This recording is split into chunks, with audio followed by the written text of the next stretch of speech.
That's good.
Hello and welcome into the Erie Tiger Network. Brandon Bird here with you. Alongside me is my color man tonight, Blake Donaldson. And Blake, it's game number 2 on the year as we are here live at Erie Montgomery Field. They're taking on the Silver Creek Raptors. 0-1. Silver Creek fell last week. Erie got off to that big start last week against Greeley West, their debut in 4A. And man, what a game it was. A 40-point victory for the Erie Tigers. A lot of buzz about that game. Obviously, Mason Vivi with a huge game.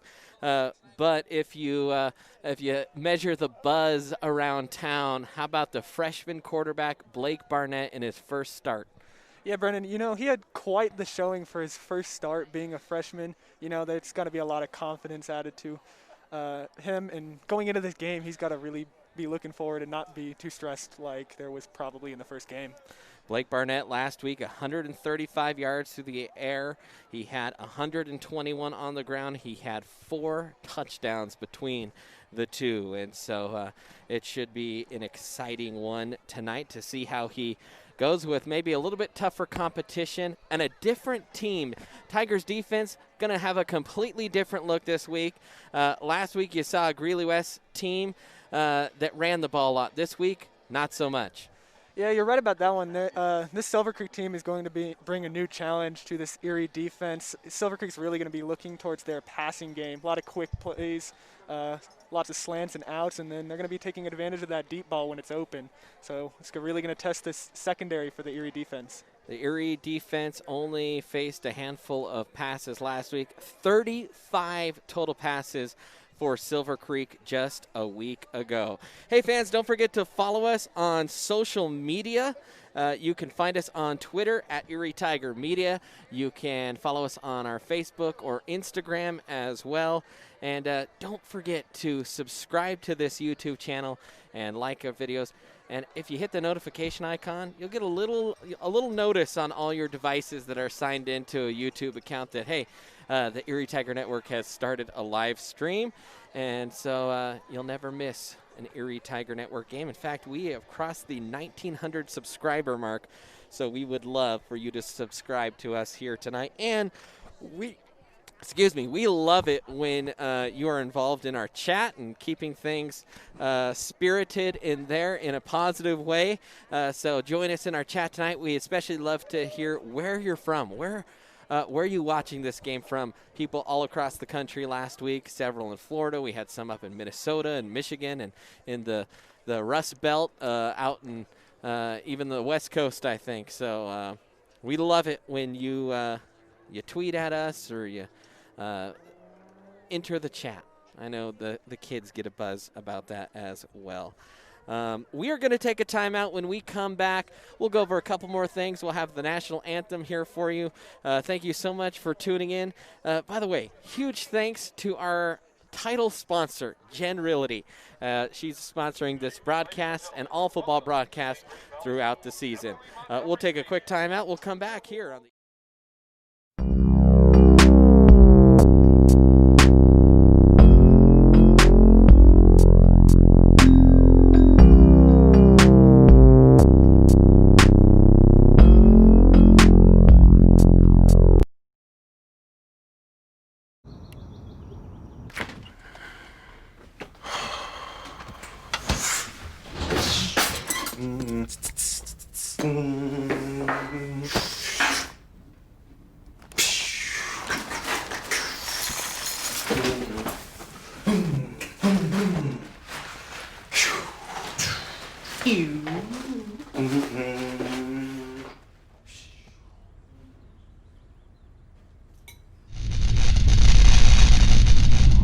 You are watching the ETN.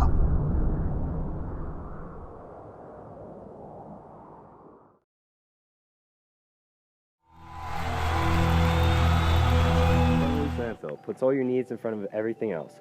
Front Range Landfill won Erie Chamber of Commerce Business of the Year Award, as well as being featured on national television. We are very proud of our facility and we welcome the opportunity to address your disposal needs. Our focus is on customer service.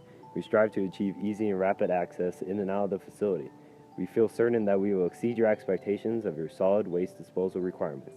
Choose Front Range Landfill for all your landfill needs. You will be pleased.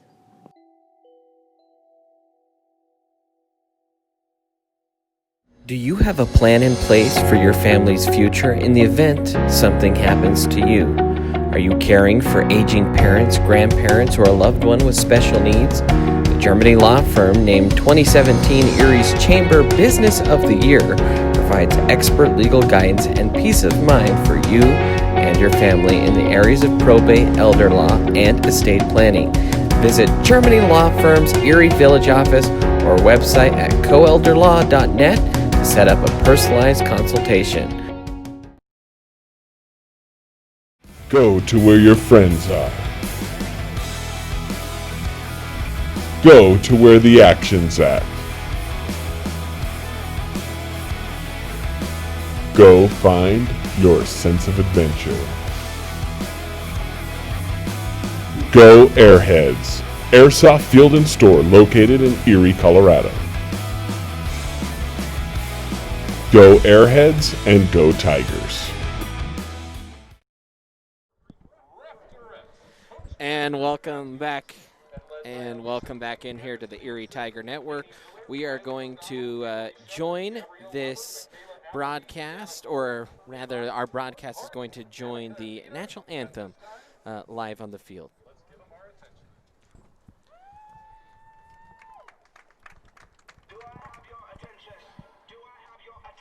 And actually it is going to be the dance team performance, so we are going to wait before that. As you might remember, last week we talked about the coin toss rule here. This week, and we forgot to update the tweet, I guess, it landed on tails, which means for the second straight week in a row, Erie has won the coin toss, and I'm guessing they will defer if I know Coach Cooper at all. Hey, Tiger fans, you see some commercials throughout the broadcast. If you want to be a sponsor on the Erie Tiger Network, email me. That's Bird_Brandon at svvsd.org. We have a new sponsor as well. We'll talk about that more later tonight. You can also find us on our Patreon. We'll also talk about that more later tonight. Tigers looking to get to 0-2. We've talked about, or excuse me, to 2-0 tonight with a big win. And Blake, that would be a huge start for this Tiger program at the 4A level. And it's a short season, so wins are at a premium here. It's only 6 regular season games, and then based on the RPI, based on the polls, the committee will come together and they will put teams in the playoffs. And guess what? You have the #1 team in 4A in Pine Creek. They are having their second game canceled already due to COVID. So I was talking to some of the Erie staffers, and they mentioned, if they lose one game and they're in a 5A league, they may not make the playoffs this year because of that. So it'll be a little bit of luck. It'll be who can manage COVID the best, but that might be a huge factor down the rest of the season. Now it's time for the national anthem, and so we will join the audio here in the stadium live.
And welcome back in, Erie Tiger Network. Brandon Bird, Blake Donaldson here with you.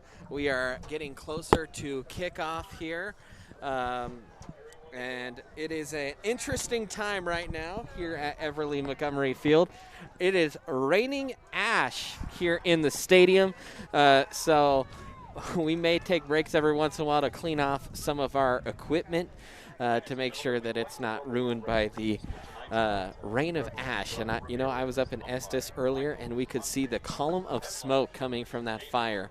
And I'll tell you what, it is still roaring, but we're glad to be here. We're glad to be broadcasting. We see viewers already watching from Breckenridge. So we're excited for tonight. And Blake, you want to start 2-0. You got to do a couple things well tonight. And one of the main things is do well in the trenches. And last week, the Erie Tiger the Erie Tiger offensive line was strong. Yeah, last week this Erie team came out very prepared. They were firing on all cylinders. The run game was able to get going, and there was really good pass protection when the offensive coordinator called a pass play. Every portion of the offense was working really well that night. So last week, the Tigers elected to defer. This week, they are taking the ball. So Erie will get the first possession of the game, and it is Mason Vivi back to return the kick here for Erie. On this broadcast, brought to you by Gen Realty. So here we go, as this one is an onside kick and well read, almost squirted through the wickets, but a heady play, and immediately Erie with good field position as Jacob Flood was able to fall on the ball. And Silver Creek, they tried to come out and surprise Erie, but good job by Erie to be aware of that. Yeah, that was a gutsy call, but sometimes you just got to pull out the bag of tricks early and get every advantage you can. All right, we will do our best to update the scoreboard tonight. We probably will not have a clock going. There's only 3 of us on the crew. We have a cameraman. Blake is operating replay, and I'm actually operating the scoreboard as best as I can. So just so you're aware. Blake Barnett is in the shotgun to start things out. Man in motion, that's Oxiger. Blake takes the snap. He'll hand it off to Vivi. Right up the middle. Big hole for Mason. First play of the game, and he's off to the races. Left side steps through a tackle. Vivi being chased. One man to beat, and he scores. First play of the game. 52 yards, Mason Vivi, and the Tigers on top right away.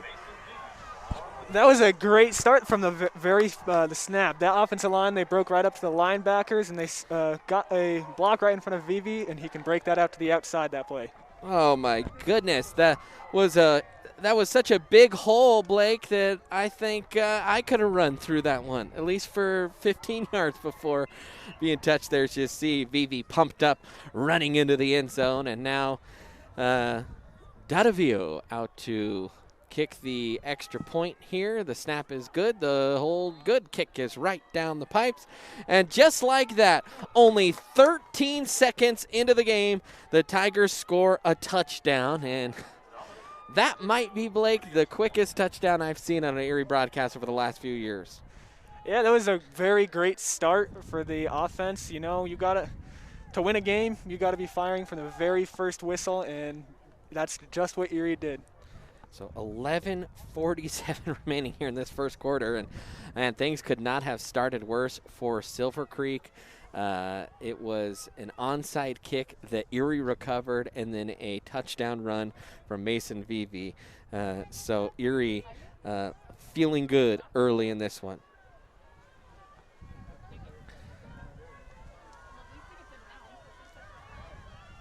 And I do believe that I got the proper pronunciation sent for Dominic. I know Mr. Stasina sent me that earlier in the week. I know he's on the chat. Maybe he can type it phonetically so I don't have to scramble and find it in my email. But Dominic set to kick this one off. Left to right. Little bit of a breeze all of a sudden right after that touchdown. And this one will be from the 40. Nice deep kick, and that will go into the end zone with a little bit of wind at the back, and so an automatic touchback here in high school if it goes into the end zone. So 1st and 10 for Silver Creek. They will come out, and we will see them air it out this game.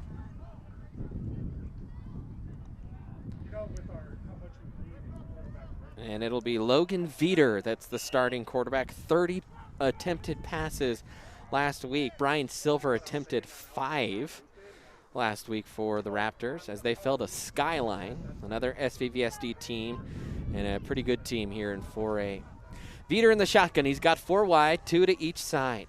Veeder drops the ball. Ball's on the turf, and he did fall on it. Tigers pointing like they had it, but I think Veeder was able to hold on at least the initial point by the ref, and he does. He calls it 2nd down, but a 3-yard loss on 1st down to a drop snap. So 2nd and 13 here, 11:22 remaining. And man, Silver Creek, they want to wake up here real quick because they're a little bit snake bit early in this game. 3 plays, all 3 have gone horribly, horribly wrong. Yeah, if they want any chance of winning this game, they got to get straight and get the early game jitters out of them. Veeder in the shotgun now. 3 wide to the near side, 1 to the far. Veeder takes the snap, looking left, pumps, gets gobbled, it's stolen, and it's into the end zone for a touchdown!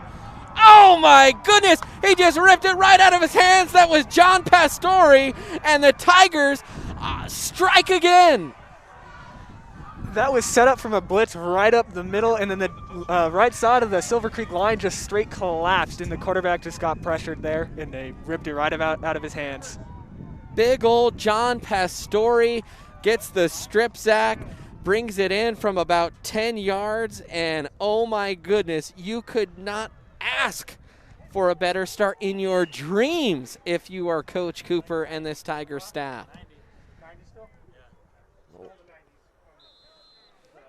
And so the kick is up, and it is good, and it is 14-0. And, you know, Blake, we both watch football between us for a long time. I don't ever recall a start like this on any level. And, I mean, we have had 5 total plays, 2 of them for Erie scores, a fumble for Silver Creek, an onside kick recovery. No, that's 4 total plays. 5. Oh, and a regular kickoff touchback. That was the 5th one. So yeah, there's only been 3 actual offensive plays, and just like that, it's 14-0 with only 1 minute and 9 seconds into the game. Well, you know, this staff loves John Pastore. I know there's some buzz that he might be a Division I player. He's got the size, 6'6". I talked to John just the other day, said, how tall are you without shoes? And he said, I'm 6'6". So I believe him, and that's some good size. And, hey, you might see John playing on Saturdays, especially when he puts that on tape. You're going to get some college coaches salivating over a strip sack like that. So Dotavio set to kick it off.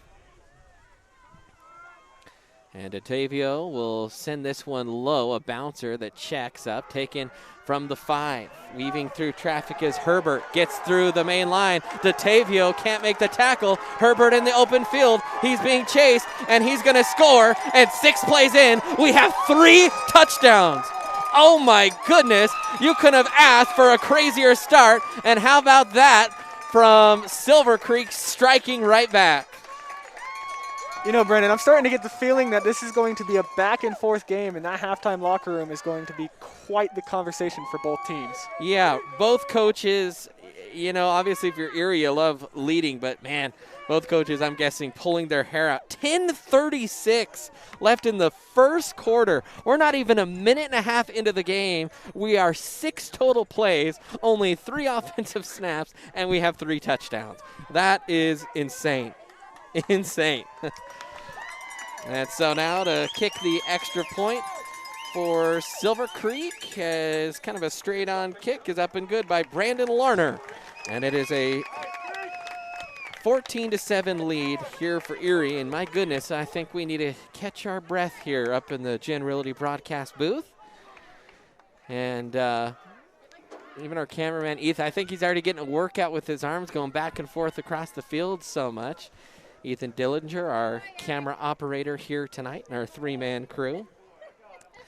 And an interesting time. We're hoping you can hear the crowd a little better this week. Obviously, we're in the booth. Crowd's always dispersed, but that's part of the viewing experience is hearing the crowd. And one thing we're not going to be capable of this year, you're hearing a lot of fake noise on those NFL broadcasts, everyone. We are not going to do that here on the ETN. So Silver Creek set to kick off here again, and it will be Larner. Again, we saw Flood able to jump on that ball last time.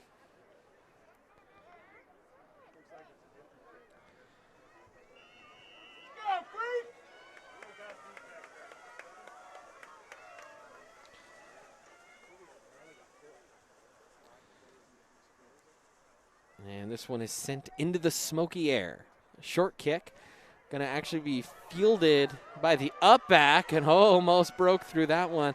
I couldn't quite tell on the other side of the field if that was Thiessen, and it is. So Caleb Thiessen, or Thyssen, I beg your pardon, on the return. I got sucked into the PA announcer. We know better here on the ETN.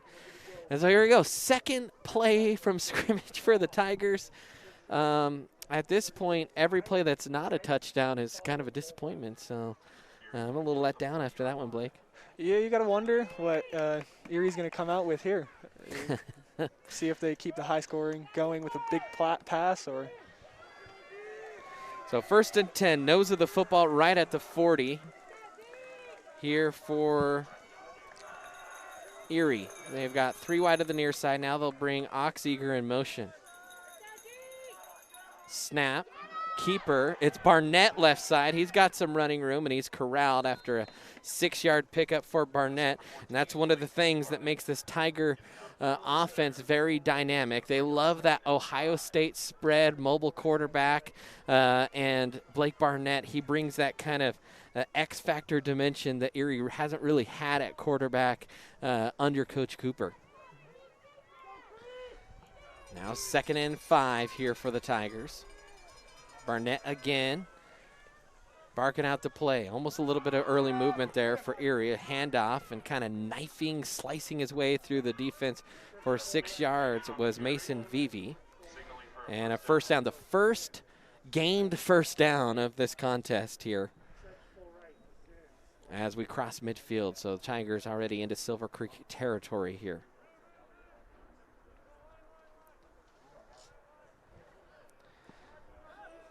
Barnett getting guys lined up here. The freshman raises the foot, barking out the signals, sends a man in motion, gonna drop back to pass, looking, steps up in the pocket, throws it on the run, and just overthrows his intended target, Gus Fonseca Walker. You saw Blake step up in the pocket, didn't get his feet set though, but still fired it pretty far down the field. Yeah, as an Erie coach, you know, you got to be really excited to have this freshman come in. He's got the size, he's got the speed, and he's got that killer mentality that you want to see from your quarterback. And really, that leadership role hopefully will develop soon. Yeah, the feet will get better with experience as well, as he just kind of running shoulder square toward the line that time. 2nd and 10 here. Barnett. Silver Creek showing blitz. Handoff to Vivi. Stiffs arms a tackler. Gets to the outside. Vivi now following blockers up the sideline. Vivi breaks another tackle, and Vivi is gone. 49 yards for Mason Vivi. His 2nd touchdown, and the Tigers have 20 points on the board. Yeah, that Silver Creek team is constantly bringing a blitz on the right side of the Erie line, and they just ran a run to Vivi, and he just broke a couple tackles, did the magic he's used to doing, and he ran that all the way in. I tell you what, the halftime highlights this week are going to take half an hour to watch, so I don't know if you're going to be able to see them all at halftime, but we'll try and at least bring you most of them when we have halftime. Of course, we're miles away from that because there's 9:36 left here in the first quarter, and it is now 21-0 after the good extra point by Datavio.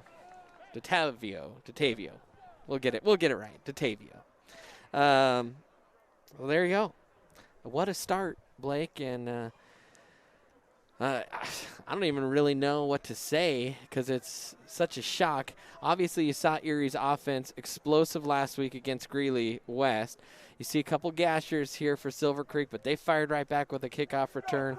I know special teams was kind of a point of emphasis last week. Don't want to give up that kick return again here.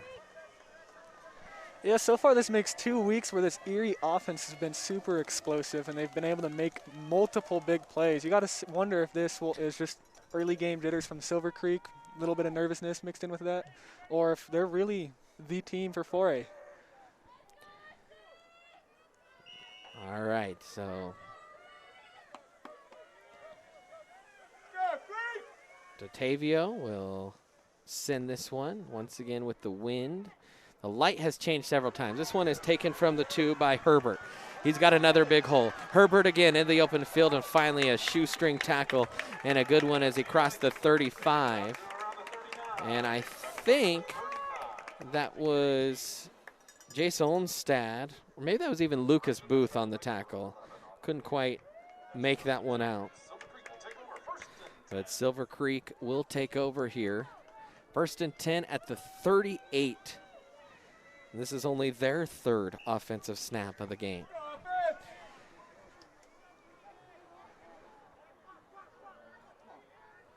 Veeder in the shotgun.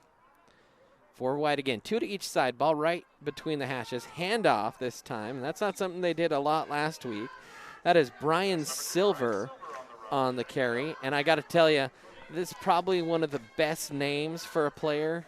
Silver for Silver Creek. No comment there. Blake is just, he's speechless at the dad joke. Loves it. We've ran into some pretty interesting names as we've broadcasted multiple across the years. 2nd and 7 here. And the shotgun is Veeder. He's got 2 wide to each side. Handoff to Silver. Right side. Silver lowers his head, fights his way toward a first down. I think he'll have it. Needed 7, picked up 7, and Silver Creek will have their first down of the game. Gavin Malik on the tackle. That time for Erie.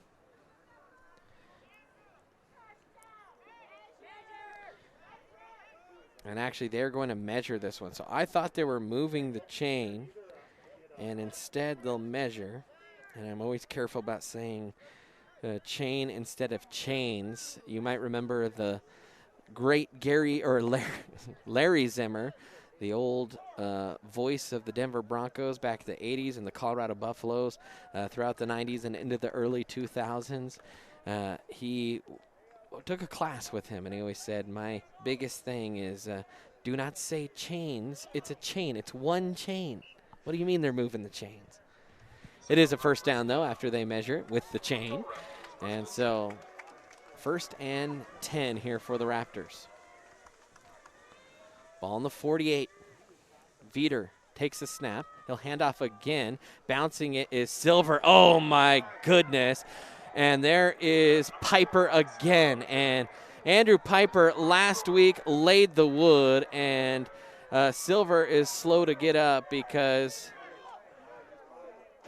oh man, that's tough to see. You never want to see that. But Andrew Piper, he's been a missile these last few games, and don't want to see a kid get hurt, though. That's unfortunate. And while we have a kid on the ground, we will take a break. So we'll take a timeout here. Our first one, 8:14 remaining here in this first quarter on the Erie Tiger Network. Are you looking to buy or sell a new home? Jen McGurk, an experienced real estate agent serving Erie, Vista Ridge, and the surrounding Denver area. For years, Jen has assisted all types of buyers and sellers with their real estate needs. Give Jen a call today at 303-949-3331 or check out Jen Realty online at jenrealty.com. Have you ever wanted to support the Erie Tiger Network, the student media arm of Erie High School? Well, now you can. We have set up a Patreon page. There's a way for you to send us a monthly pledge in order to provide funding for the program, as well as get access to reward tiers. As a Tiger fan, you get the satisfaction in knowing you are helping out your favorite local media organization. As a member of the ETN fan club, you are officially recognized on air and can receive ETN goodies throughout the year. As an in-broadcast red sponsor, you get to sponsor a specific segment of any broadcast. For more information, email bird_brandon at sbbsd.org. This is a $25 per month commitment. As an appreciator of Erie's live broadcast with the weekly news, you can help support this program by becoming one of our patrons by going to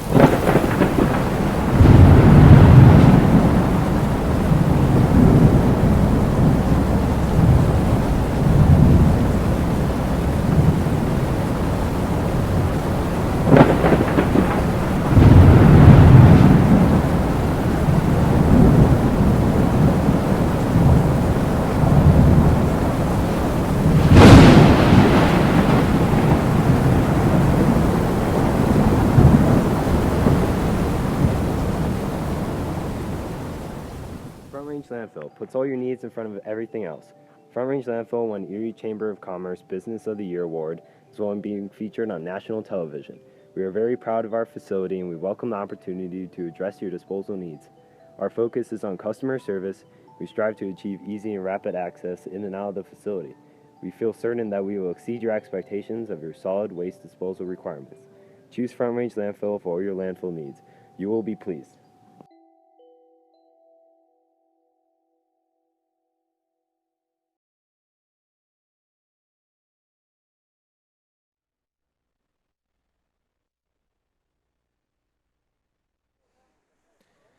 And welcome back in, Erie Tiger Network, 21-7, as Silver is walking off to the sideline under his own power. So good to see there as Silver picked up 5. It'll be 2nd and 5 as we get going again here. And Veter in the shotgun.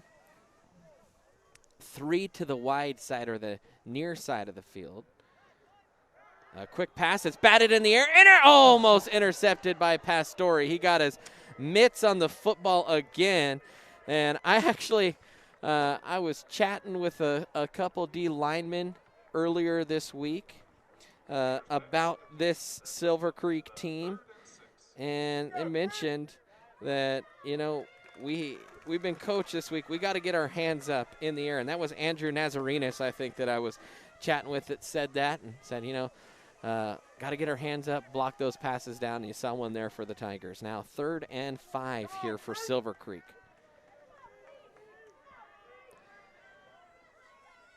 Far hash, Veter takes the snap. Hands off, up the middle on a little delay, and Piper in there on the tackle, along with Pastori. And I think it's going to be just shy of 4-yard gain there. And that is going to be Aiden Lathrop, by the way, who did not get a carry in last week's game.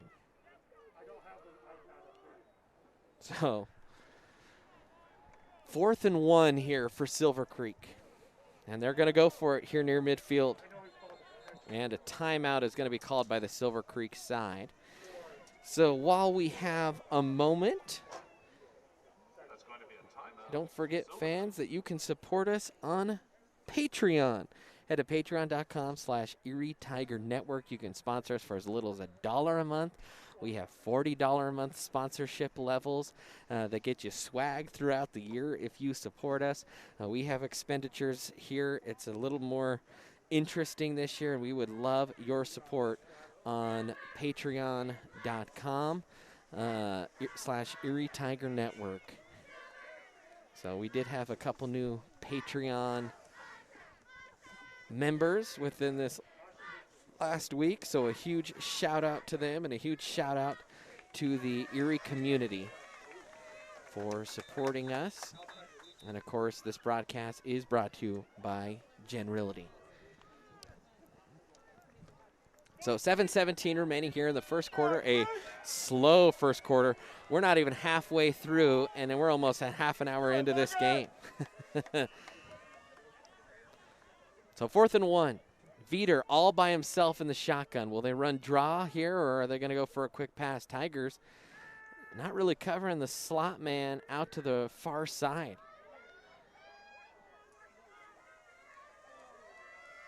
They will throw, and it is a good break on the ball there, and they're going to call interference. Tough one there. The big-bodied receiver out there of Mason Goss kind of just boxed out Gus Fonseca Walker, who tried to break on the ball, and they're going to call interference, and this will be a first down for Silver Creek. You can really see this Erie defense, though. They did their homework. They're setting their safeties 15 to 20 yards back, a little deeper than normal. We're really respecting that pass. So 1st and 10 now at the Tiger 28 is where this ball is placed.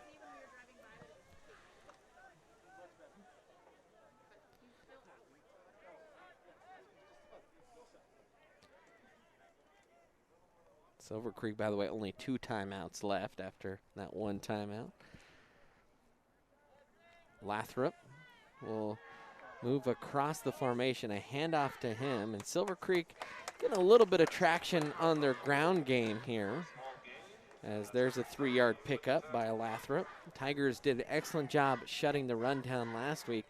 They're expecting the pass like crazy, but as of right now, only 2 passes.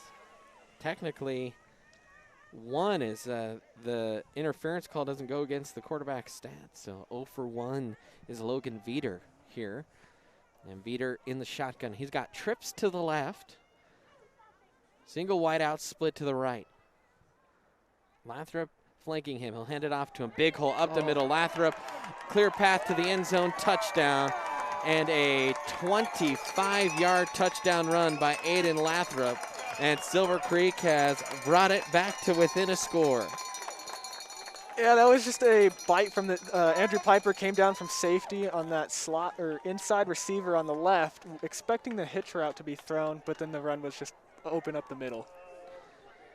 Yep, no one there for the Tigers in the middle, as you said, and now an extra point away here from making this a 7-point game. Long huddle here for Silver Creek. We've already seen some trickery in their special teams. By the way, the smoke is getting really thick here. We'll actually have Ethan after this play, as there's the, blocked, partially blocked, I think. And so it's an 8-point game.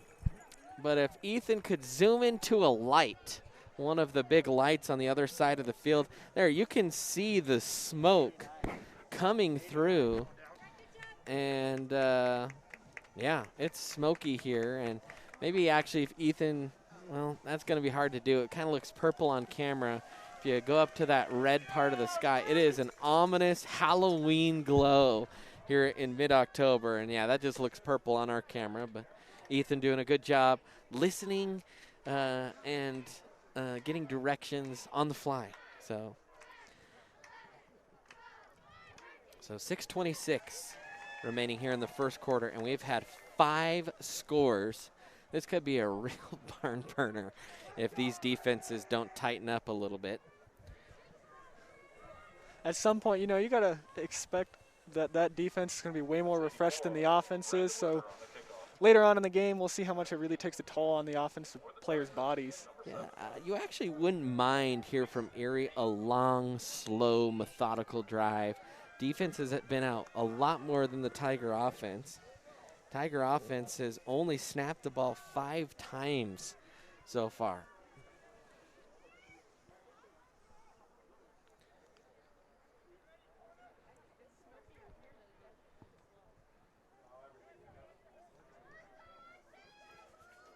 So a little bit deliberate here, but here comes the kick. This one a little bit better. And that one will actually go into the end zone. So I think the Tigers are maybe expecting something short. That one sailed through the end zone. So a smattering of Tiger fans allowed here in the stadium. Of course, the COVID rules within the district in accordance with Boulder County Health. And folks, if you ever want to know why the rules in the district are the rules, you can always talk to Boulder County Health. That is always 100% of the reason, the guidelines that we have to follow. So if you're ever curious, hit them up. That's what I would say. But 1st and 10 here, and so 175 fans is what's allowed in the stadium. Barnett in the shotgun. Takes the snap, runs read, keeps it himself, left side, bowls over one defender and picks up 4 yards. And Blake, he's only a freshman, but already huge for a freshman. He does not look like a normal freshman. I sent a highlight to a friend of mine who he watches a lot of tape, and he goes, wait, that guy's a freshman? Yeah, he's a freshman, folks. Yeah, he really stepped up this offseason with Erie moving up to 4A. There was a lot of doubt on them all offseason, being too small, not fast enough, but a lot of these players, especially the freshman, Barnett, really hit the weight room, and they put on some weight and muscle. So 2nd and 6 here. Barnett, handoff, left side, VV. He's been stiff-arming dudes left and right all night, breaking more tackles, and yards after contact have been phenomenal tonight for VV as he picks up about 11 yards and a first down up to the 35. VV already in this one 118 yards on the ground, and we're not even 6 minutes into this game. We're just over 6 minutes, rather. 5:30 remaining. Here in this first quarter. Every time Vivi gets that ball in his hands, you kind of see a little mini Derrick Henry with all those stiff arms, just pushing people down. Vivi is not tall, but he is a freak in the weight room, and he is strong. Oxeger in motion. Barnett gets a snap. He'll run read, keep it himself. Cuts left side. Good acceleration and burst from Blake. Good stiff arm from Blake. He's got first down yardage and more. And how about the freshman throwing kids to the turf and picking up 12 yards, Barnett. And that's his 3rd run. He's got 21 yards. Tigers right now averaging 19 yards a carry. Yeah, this running back quarterback duo is going to be really deadly going throughout the season. It's really hard to stop a read option, especially at the high school level when both players are big and fast. So 1st and 10. Do it again here for the Tigers. Oxeger, the H-back. 3 wide for Erie. Handoff, VV, right side, big hole, and he'll just burst his way and spill out to the 45. A gain of 8 yards for VV, and tell you what, just turn, hand off the ball, and you almost have a first down every time so far. And for the running back for Erie this year, you got to be happy having those big linemen in front of you, as they've done a great job this year. 2nd and 2 now. Barnett in the shotgun, raises his right foot, calls for the ball, gets it. He'll run play action, rolling to his left. The righty, just flicked it. And a great catch by Oxeger out of bounds, and a pickup of 15 yards on the rollout from Barnett to Oxeger. And that's just silly. You roll to your left as a right-handed quarterback. You should not be able to get very much zip on the ball. And he zipped that one pretty good there, Blake. Blake. We got just so many Blakes. It's short-circuiting my mind. So 1st and 10 now for Barnett and company. He'll take the snap, hand it off. That is Thyssen. And Thyssen will fight his way for 4 yards. Caleb, 63 yards coming into this one. By the way, Mason Vivi now already has 276 yards rushing on the season. So we're keeping his live total here. And 3 touchdowns. I think that's good. I heard a rumor that that's pretty good with only a game and not even a quarter played. Thyssen camping out next to Barnett. Oxeger in motion to the wing on the left side. Another rollout here for Blake to the left side. Blake's going to stutter, take it, run. Blake still on his feet. Blake dancing through holes and finally gets his way from the 25 all the way down to the 3-yard line. A 22-yard pickup for Blake Barnett. And the impressive thing there, it's not that his top-end speed is so mind-blowing, it's his acceleration.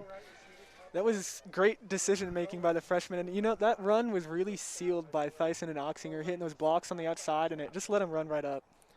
Now, the Tigers' offensive line has been fantastic here tonight. Pastore, Clancy, you got Cy Pinto in there, Ryan McConnell.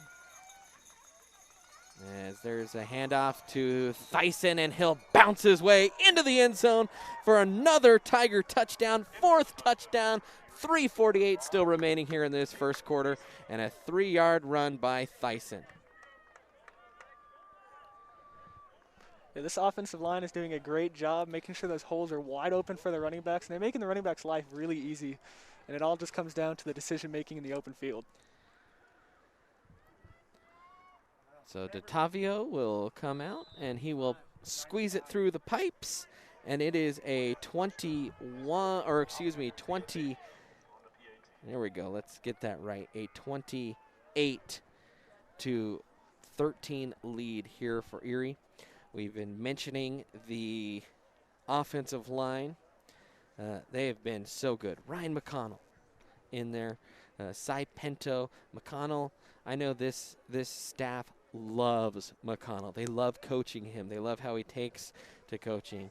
You got John Pastore in there, big-time talent. Drake Rhodes manning the other tackle. That was the one player forgot to mention, and Rhodes, a starter last year, coming back. He's a transfer from Pomona a couple years ago. A big kid, a fun kid to be around, good personality, rocking the mullet as well is Drake. The blonde mullet, so it sticks out.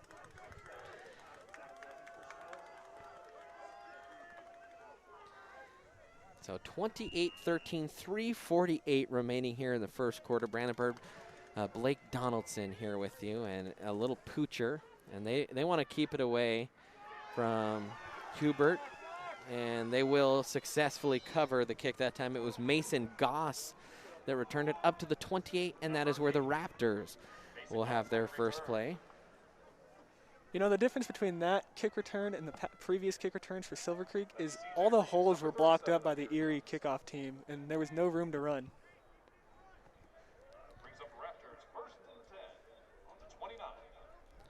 Raining ash here in the stadium, a smoky night, and partly because the Tigers are on fire here in Longmont. And 1st and 10 for Silver Creek. Veeder in the shotgun to start things with trips to the right. Tigers defense, I think their run defense got an earful, and Good little run stop that time on the handoff to Lathrop. And he'll pick up maybe a couple. Lathrop. He's averaging 8.5 yards a carry, so it's kind of provided a spark ever since Brian Silver went down with that injury. We saw him walking around on the sidelines. He's getting his back and sternum looked at. I mean, he was hit pretty hard there by Vivi, but I'm glad that he seems to be doing okay. Veter, handoff, and Lathrop nowhere to go. The far side official says he got about a yard, but the Tiger defense queuing in a little bit more on the run here. We expected a lot of pass, but we have only seen one official pass play and then one interference call so far tonight for for Silver Creek. So kind of different than we expected. 2:37 remaining here in the first quarter of play. 28-13, high-scoring contest here between these two teams. Veter will come out with Lathrop, flank to his left and trips to the left. One-on-one coverage with Fonseca Walker at the top of the screen there. Veter steps, fires over the middle, almost knocked away by Piper, but a good catch as he just was a beat late, and Churchrich with the catch. And a good gain there from the 32 up to the 50, an 18-yard pass play from Veter to Churchrich. Churchrich, I believe, had 4 catches last week, gets his first this week. Yeah, you got to wonder if from the last time when Piper bit down on the pass, if he was a little hesitant on this one, and that just made him a little late on that pass. So 1st and 10. Coach Cooper mentioned about Andrew Piper. He is an X factor on defense. It is boom or bust, a high-risk, high-reward type player. You saw that there. 1st and 10, low snap, handoff, right side, and Tigers doing much better job there on the run defense. In fact, Lathrop's last 3 runs have gone for 2, 1, and 0 yards. Keaton Dennison out there right now for Erie. John Pastore on the defensive line. Who else is out there for Erie? Looks like Landon McCarty, I believe, also out there for Erie. 1:07 remaining here. We're coming at you live in Longmont from the Gen Realty broadcast booth. Long first quarter here, almost 40 minutes. Good thing this started at 6 and not 7. Reed, they'll hand it off and nowhere to go. Great run defense by the Tigers. Coming up with a big hit there on the outside was Thyssen. And no gain there. You notice the adjustments that the Erie linebackers have been making on this drive is they've been biting up for the run, and they've been really putting pressure on that running back, giving him nowhere to run at all. And now it's 3rd and long behind the sticks. Silver Creek likes to pass, so they're comfortable throwing the ball. But the Tigers have defended it well. They've gotten good pressure, rushing, and they've gotten their hands knocking down. And with 7 seconds left in the first quarter, we have a timeout. So a timeout here with 7 seconds left. And Blake, it's been a crazy first quarter, but a good first quarter for the Tigers. As a fan, you know, this has been really, it's an entertaining game as it's pretty high scoring. I mean, 28-13 within the first quarter, only 12 minutes of play. But as a coach, you know, you really got to lock down on that. And you, like you said earlier, at the start of the game, they were probably pulling their hair out. And it looks like the Erie defense really started to make those adjustments, though. So Silver Creek will come here out of a timeout. Anytime you take a timeout, when you're on offense, you feel like you have a play that you can execute here. So it'll be important that the Erie Tiger defense on their P's and Q's here. BV and Piper, the safeties here. Trips to the wide side of the field. Veter steps back, steps up, fires over the middle, and they're going to throw another interference call, and they're going to call that on Gavin Malik for a little bit of early contact.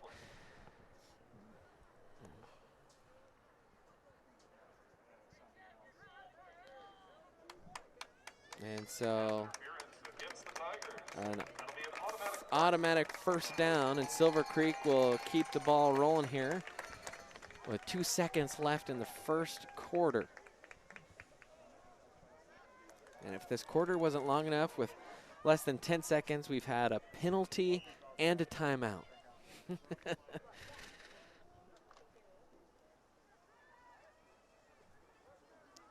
By the way, Spencer Weeks now in the ballgame at tailback for Silver Creek. Veter takes a snap, hands it off to Weeks, and Weeks will fight his way forward. Finally gobbled up. That was C.J. Reeves on the stop, but a gain of 3.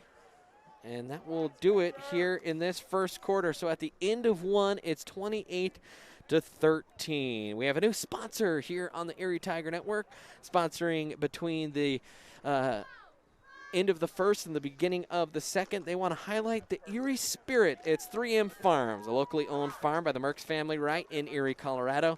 This fall, they have a wonderful pumpkin patch with lots of picture-perfect spots for family photos, pumpkins of all sizes, and next spring, they'll be back offering shrubs, perennials, trees, and vegetables for all your gardening needs. And let's go ahead and take a look at the Spirit Senior Spotlight right now.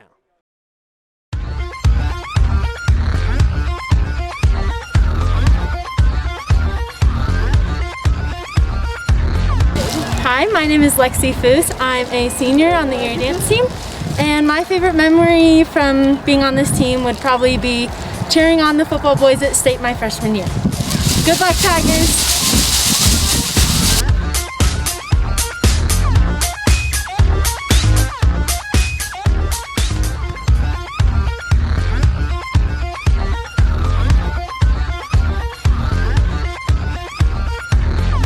My name is Maddie Puentes. I'm a senior this year, and my favorite memory was getting to cheer my first football game with my best friends. Go Tigers!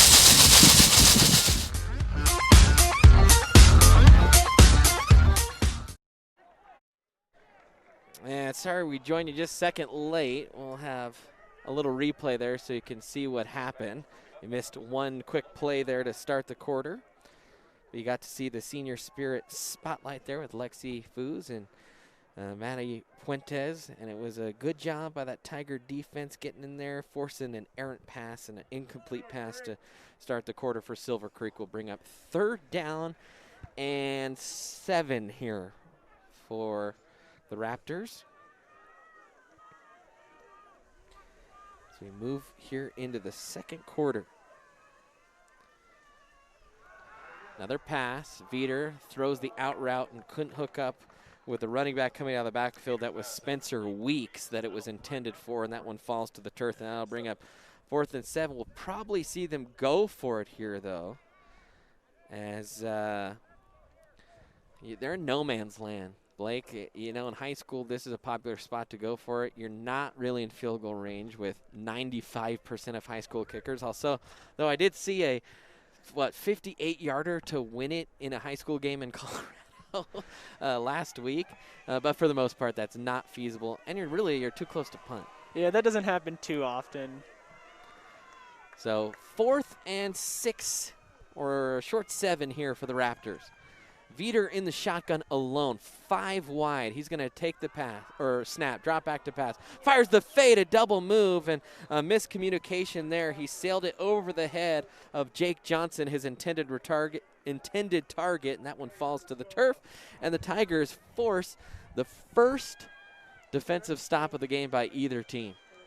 Yeah, you got to be really happy about as the Erie defensive coordinator there. They really stepped up and they shut down the run, and I mean, there was a couple plays that the Silver Creek quarterback just missed, but they really also locked down that pass. And I should say, I said first stop. It was the first turnover on downs. Obviously a strip sack 6 for Pastori, but Coach Wuching got to be happy there that his crew, he has been a part of the Silver Creek football staff, so I think this one a little bit means something a little bit more for the new defensive coordinator here for Erie. And read option, a good read by Blake. He rode the belly, and he gets flipped head over heels. The ball pops out into the hands of the defender, and he will score. 6 the other way for Elijah Herbert. That's his second touchdown of the game. And so the light show starts on a fumble return. Yeah, it looks like there was 2 Silver Creek players who made the tackle on Barnett there. One of them punched it out, and Barnett just kicked the ball with his foot, and it went right towards the Silver Creek defender. And Barnett, you know, there are going to be freshman moments for freshmen no matter what. Tough to tell that's because of experience. I think more just a good defensive play that time punching at the ball. But first turnover of the year for Barnett, and it leads to a touchdown, and Silver Creek with the extra point will make this an 8-point game. So you got the stop defensively for the Tigers. That's what you wanted, but you give up an offensive touchdown. And it was a good read initially by Blake, but the fumble and the score. And so we've already seen a special teams touchdown. We have seen a defensive touchdown from Erie and a defensive touchdown from Silver Creek. Hey, how about the cross-country team? They will be participating at state tomorrow. They are back-to-back 4A Region 4 champs. Went out to Lyons High School last week. They took home the region championship, and so they're sending their team out to state, and that's exciting. And so congratulations to Coach Havard and his cross-country runners getting to state again. And Coach Havard building quite the track and running program, track and field and cross-country powerhouse at Erie. And so good to see. So good luck to them tomorrow. And now we will have a Silver Creek kickoff, and there have been, well, a lot of kickoffs already here in this first half. We have had 7 touchdowns, and we are only 26 seconds into this second quarter as Vivi gets it, and almost, you know, I just assume now when Vivi touches it, he's going to score, but he does make a good return all the way out to the 40-yard line. In fact, they're going to put it right on the 40, the nose of the football. You kind of wonder if Erie might be considered the running back U of high school. You had Noah Roper, and now you got Mason Vivi, and coming up behind him is Caleb Thiessen. Quite the back-to-back running backs for Erie. Yeah, I'd say they have a little bit of ways to go before they pass Valor Christian. You got Christian McCaffrey back in that field, and Gavin Sawchuk, a 5-star recruit right now. That's a pretty good program, but hard to compete with Valors of the world. But good point, Blake. Now Barnett takes the snap. He's going to hand it off to Vivi right side. He'll press the hole, breaks the tackle, and Vivi, he has been a tackle-breaking machine. He has just looked like the Terminator back there, just imposing his will on the opposing defenses.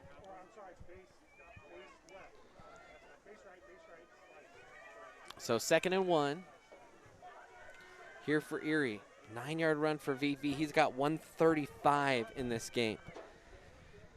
Tigers have rushed as a team for 185 yards. You got Gage Nichols split out to this side. Braden Rouse split out to the far side. They are going to pass it. Stepping up is Barnett. He's going to flick it on the run, and going up and getting it is Oxeger. What a catch. Another great throw on the move, but we have a flag in the backfield, and so this one is coming back, folks. At least I think it is. The ball, the line of scrimmage was at the 50, and they're going to call a hold on Erie. So wipe off that nice play. That's a big penalty there, as you saw the great flick of the arm. And the nice quick release from Blake on the run. And I mentioned this last week. Look, I don't want to put too much expectations on a freshman or make too high comparisons. Just his style of play reminds me of Pat Mahomes. It's just a stylistic critique there. He really has the play style, like you were saying, of Patrick Mahomes. He really can sling it from any place on the field.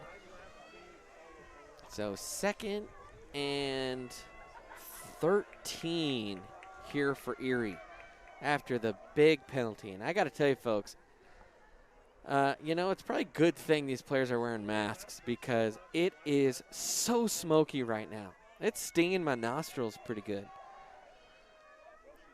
2nd and 13, Barnett in the shotgun. 3 wide again.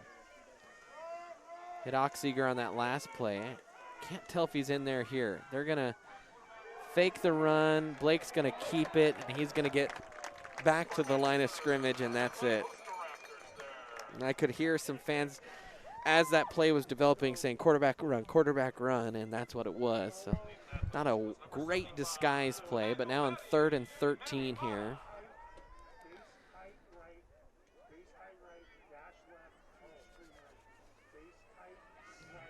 Coach Toof behind us in the box, the offensive coordinator, calling plays. I don't know the play calls. I don't know the terminology, so I don't know what's coming, but we could hear it pretty good. And now a timeout come in. Coach Cooper wanted to talk things over. 9:40 remaining here in this first quarter. We'll take a quick break here on the ETN. Are you looking to buy or sell a new home?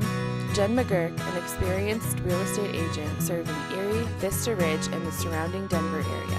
For years, Jen has assisted all types of buyers and sellers with their real estate needs. Give Jen a call today at 303-949-3331 or check out Jen Realty online at jenrealty.com.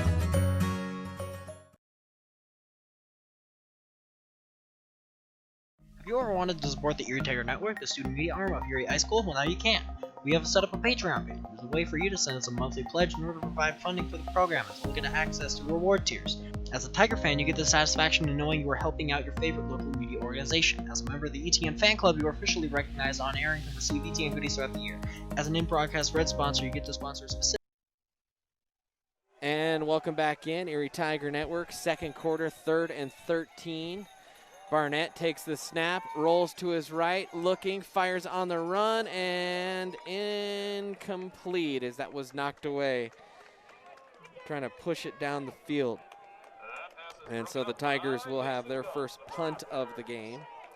Barnett, 1 of 3, and had that big one taken away on a penalty. Yeah, that Silver Creek pass defense really did their job there. There wasn't anything downfield, and there was no option for Blake to run, as that defensive front also collapsed down on him when he was rolling out to the right.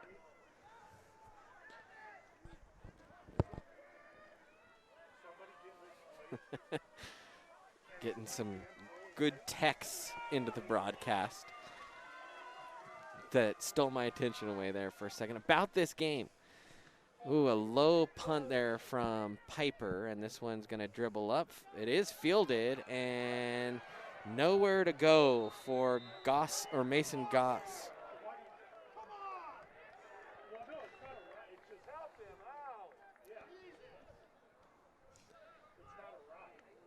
Number 8, Mason Goss covering it up for the Raptors. Raptors going to take over 1st and 10.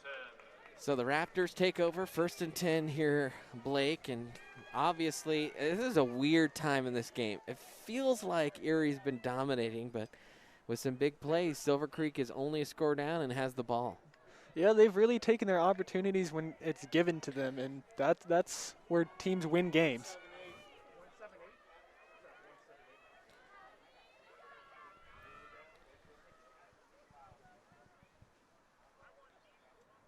Snap, give. Ooh, and nowhere to go. And look at pass Story again. That's Aiden Lathrop on the carry. Tell you what, he's made a couple big-time plays. That is just a guy that's running past you, and you just gobble him up. Aiden Lathrop now, 8 carries, 36 yards. So It's tapered off a little bit since his hot start, including a 25-yard touchdown scamper. I think it was still early in the first quarter. Everything happened early in the first quarter. That was a very long first quarter. Veeder will do the little toss pass forward to Hubert, and Hubert's had himself a dandy game, and he'll pick up 7 yards on the, it's technically a pass play, folks, and so Hubert, that's the first time he's caught a pass here tonight. That is a old Bob Stitt design on the little touch pass. You saw Dana Holgerson when he was at West Virginia make that kind of in vogue, but he learned that from Bob Stitt, who is the head coach at the Colorado School of Mines. So you see that all over the place. The Chiefs ran that for a couple touchdowns a couple weeks ago. It is a popular play, and that was kind of just the brainchild of a local coach here in Colorado. Now a little out pass there, a catch on the right side, and that's Hubert again. And Veeder, couple connected passes in a row, a 4-yard pickup. Only needed a little bit, though, and Hubert has his second catch, and Silver Creek another first down.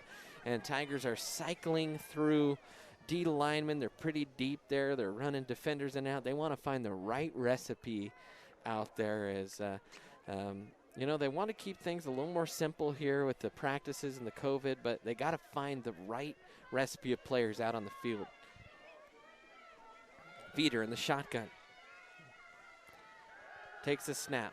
Spins the ball in his hands. Hits the slant man who can't hold on to it. Well-placed pass, and it just slipped through the fingers of Jake Johnson, incomplete. You know, that makes 3 plays in a row now that Veeder has gotten their great passes right on target. Started the game a little slow, so you can see the confidence is starting to build up with him, and you got to wonder how that's going to play late into the third and fourth quarter.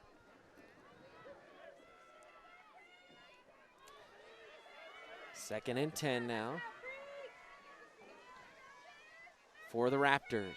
Low snap, picking it off the turf and handing off to Latham, and he is just devoured after a gain of maybe a couple. Of St. Vrain bigwigs in the house tonight. Don Haddad, the superintendent. Chase McBride, the athletics director for the district. Matt Buckler, all walking together on the track down there. Chase McBride, he's a football player at the D1 level. He played for the University of Colorado. Was a punt returner.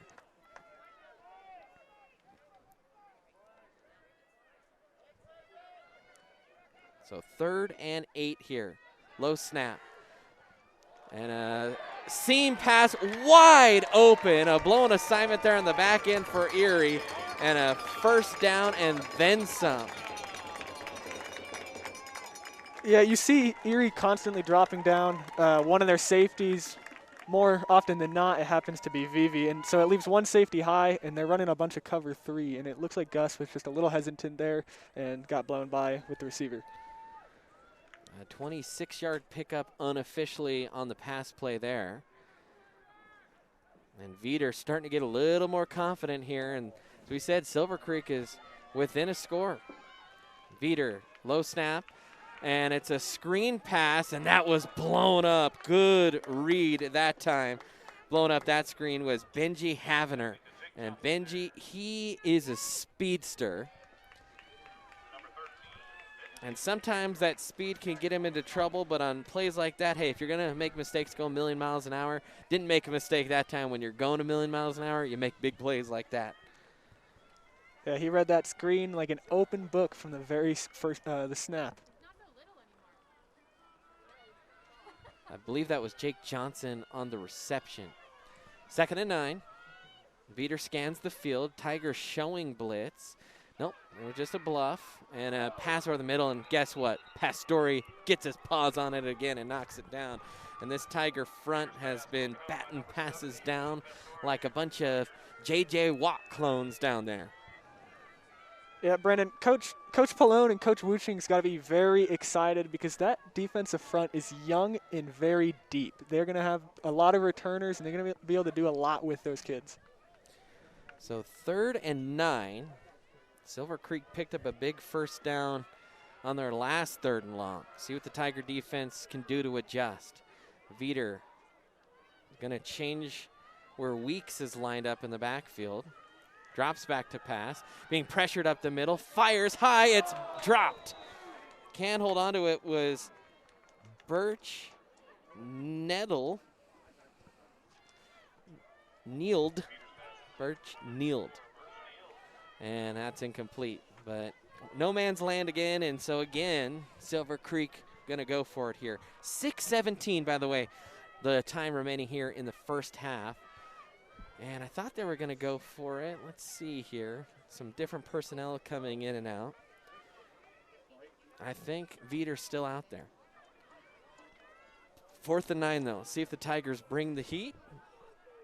They're lining up in a punt formation, actually, are the Raptors. Tigers in still a base set high snap, and it is punted away, almost blocked.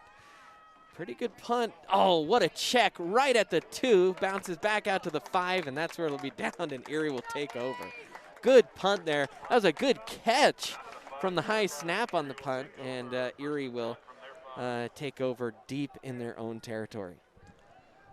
And it does look like Silver does have his pads back on, and he's been walking up and down the sidelines. You got to wonder if they're going to hold him out the rest of the game or put him back in, as he did make a big impact at the start of this game. Mentioned the stable of running backs for the Tigers. Mason Vivi's had a good night. Caleb Thyssen, obviously strong. You know who we saw come in relief last week was Trey Kana. So this group for Erie, they run real deep. 1st and 10 for the Tigers. A 1-score game, you're backed up in the end zone. Got a freshman quarterback. They'll send Vivi in motion. They'll hand it off to Thyssen. Thyssen will stay on his feet and just fight for tough yardage. A 5-yard pickup there for Thyssen. Number 5, Caleb Thiessen on the carry, and we've got Nathan Churchich for another stop. So Churchich on the stop. 2nd and 5 now, with 5:44 left to go. Hey, Tiger fans, we have purchased a new broadcast system. We will have the time and all that good stuff coming at you when all of that comes in to us, and that'll be for years to come. So I know we don't have the clock on our graphics as there's a 1-yard loss on the run, but you know what? We'll get that going soon. How about that? And I think it was Piper on the carry. Couldn't quite tell. But a 1-yard loss, and now 3rd and 6 here for the Tigers. Nichols split out wide to the near side. Rao to the top. Barnett takes a snap. He's going to roll to his right. Looking, he's just going to take it and run and has the first down. Smart decision there by the youngster, and he will pick up about 7 yards and a first down.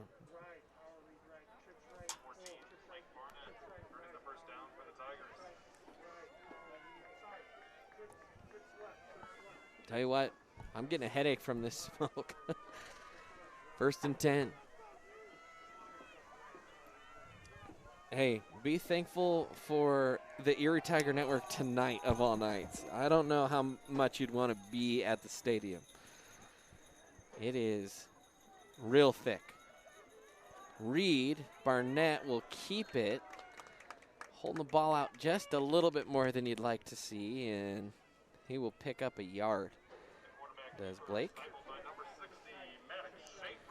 Yeah, on that play, it looked like the left side of the offensive line just collapsed, and it left Vivi and Barnett just right in front of 2 Silver Creek defenders, licking their fingers, waiting to gobble them down.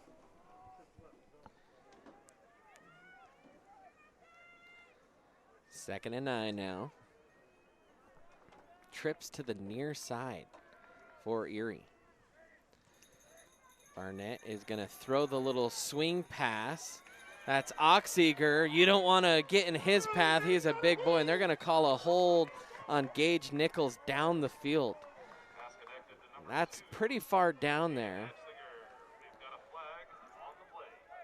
So Aiden Oxiger, Big Ox as he's called, rumbling his way. All in all, it'll still be a net gain, I think.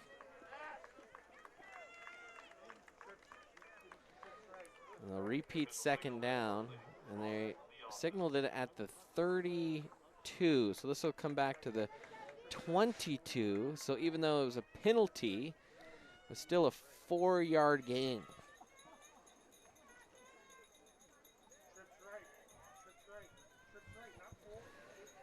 So instead of 2nd and 9, it's now 2nd and about 5. Blake in the shotgun. Trips to the wide side. He'll run read and keep it, and he'll lower his head, chop the feet, fighting through tackles. And you see the strength of the youngster there out across to the 33. A 10-yard pickup for Barnett and a first down for the Tigers.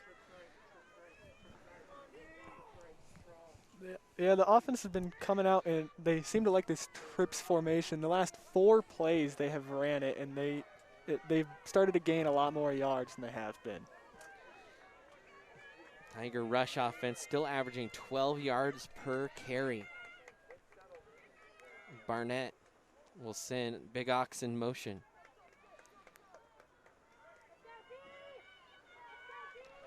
Handoff right side, VV following Big Ox and just pirouetting his way through the hole, and finally gets tripped up after a gain of 7. Tell you what, you got to feel good following Aiden through the hole, as you know, a linebacker is just not going to pop you right in your face, because they'd have to go through the Big Ox first. So a 7-yard pickup there for VV. 2nd and short here for Erie.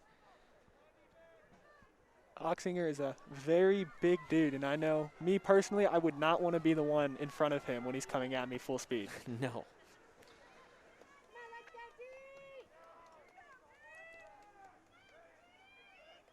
Snap.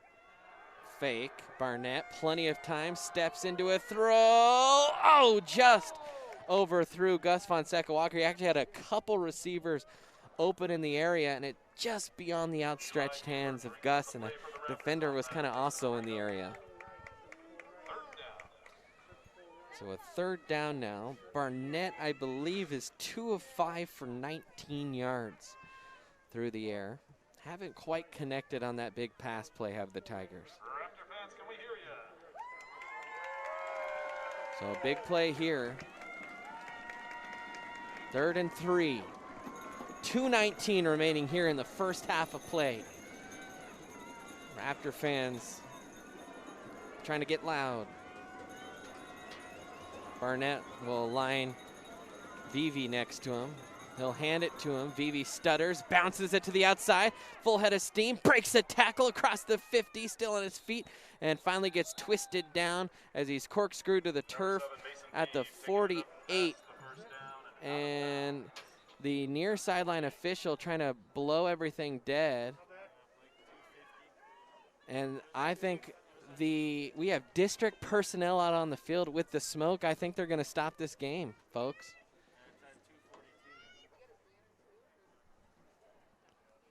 I think they are going to stop this game due to the smoke. I told you it was getting real bad. But you have the coach, you have the athletic director, you have the district athletic director.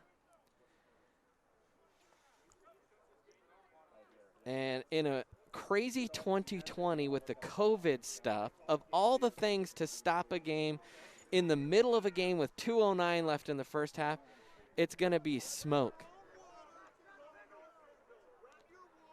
Yeah, I know you haven't said that one very many times. I can't believe what just came out of my mouth. I mean, look, we're expecting crazy things to happen this year. stopping a game due to smoke, not one of them.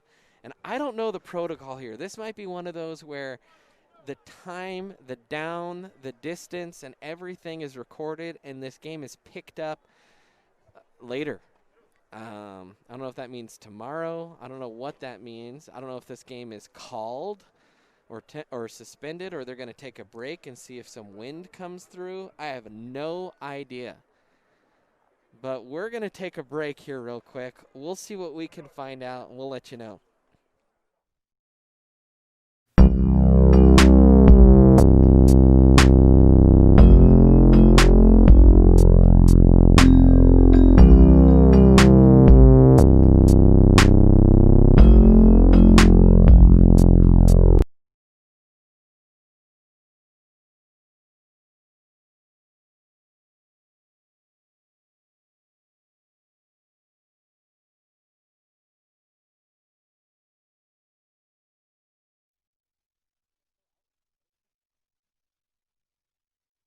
And welcome back in.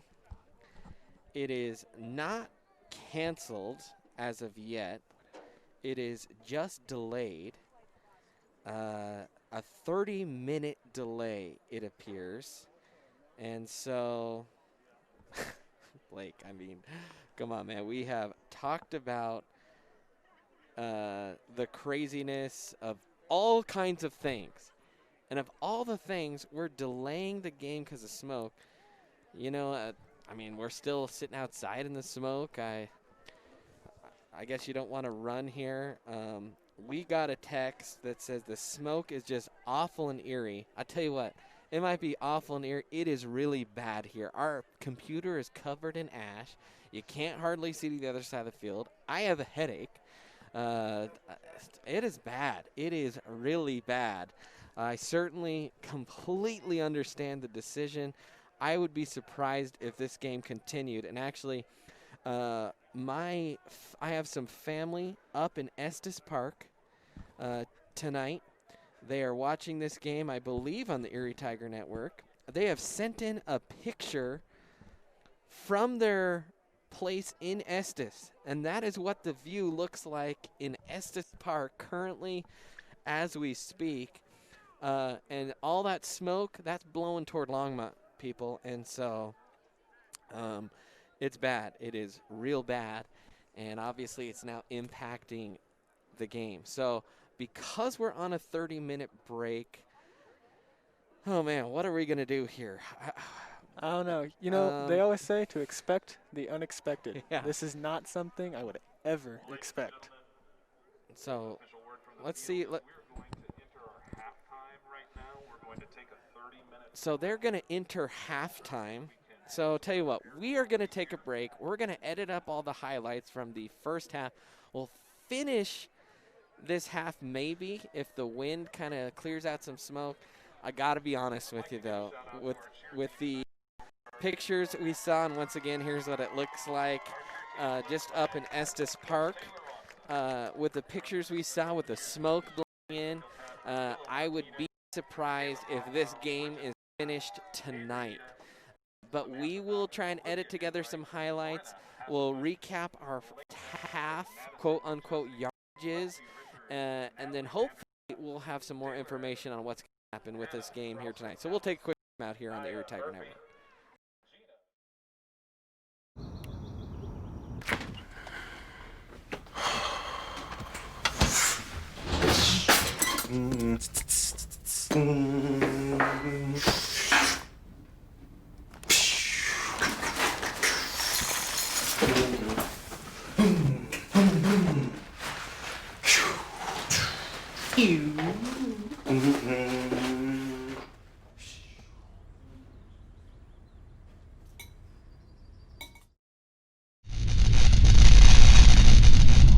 You are watching the ETN.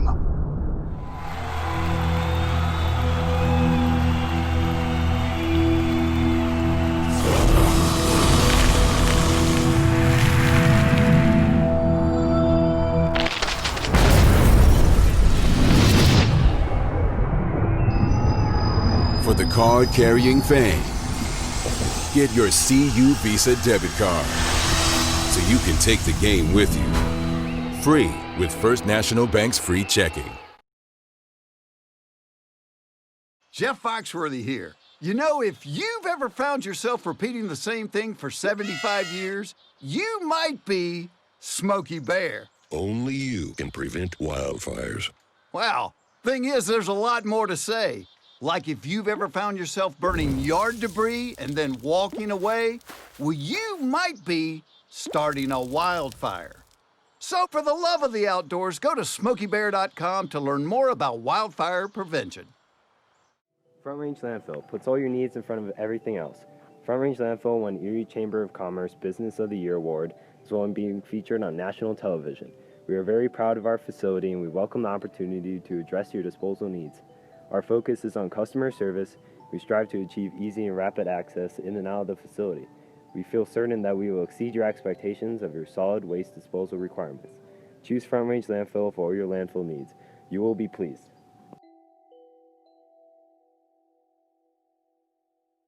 Do you have a plan in place for your family's future in the event something happens to you? Are you caring for aging parents, grandparents, or a loved one with special needs? The Germany law firm named 2017 Erie's Chamber Business of the Year provides expert legal guidance and peace of mind for you and your family in the areas of probate, elder law, and estate planning. Visit Germany Law Firm's Erie Village office or website at coelderlaw.net to set up a personalized consultation. Go to where your friends are. Go to where the action's at. Go find your sense of adventure. Go Airheads, Airsoft Field and Store located in Erie, Colorado. Go Airheads and go Tigers. Are you looking to buy or sell a new home? Jen McGurk, an experienced real estate agent serving Erie, Vista Ridge, and the surrounding Denver area. For years, Jen has assisted all types of buyers and sellers with their real estate needs. Give Jen a call today at 303-949-3331 or check out Jen Realty online at jenrealty.com.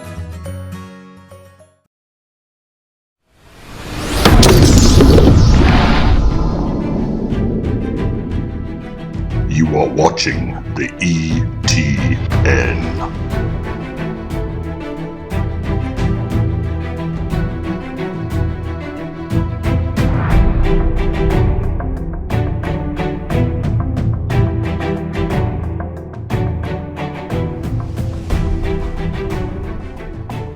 Support the Erie Tiger Network, the student media arm of Erie High School, well now you can. We have set up a Patreon page. There's a way for you to send us a monthly pledge in order to provide funding for the program as well as get access to reward tiers. As a Tiger fan, you get the satisfaction in knowing you are helping out your favorite local media organization. As a member of the ETN fan club, you are officially recognized on air and can receive ETN goodies throughout the year. As an in-broadcast red sponsor, you get to sponsor a specific segment of any broadcast. For more information, email bird_brandon at sbbsd.org. This is a $25 per month commitment. As an appreciator of Erie's live broadcast with the weekly news, you can help support this program by becoming one of our patrons by going to bit.ly/ETN Patreon.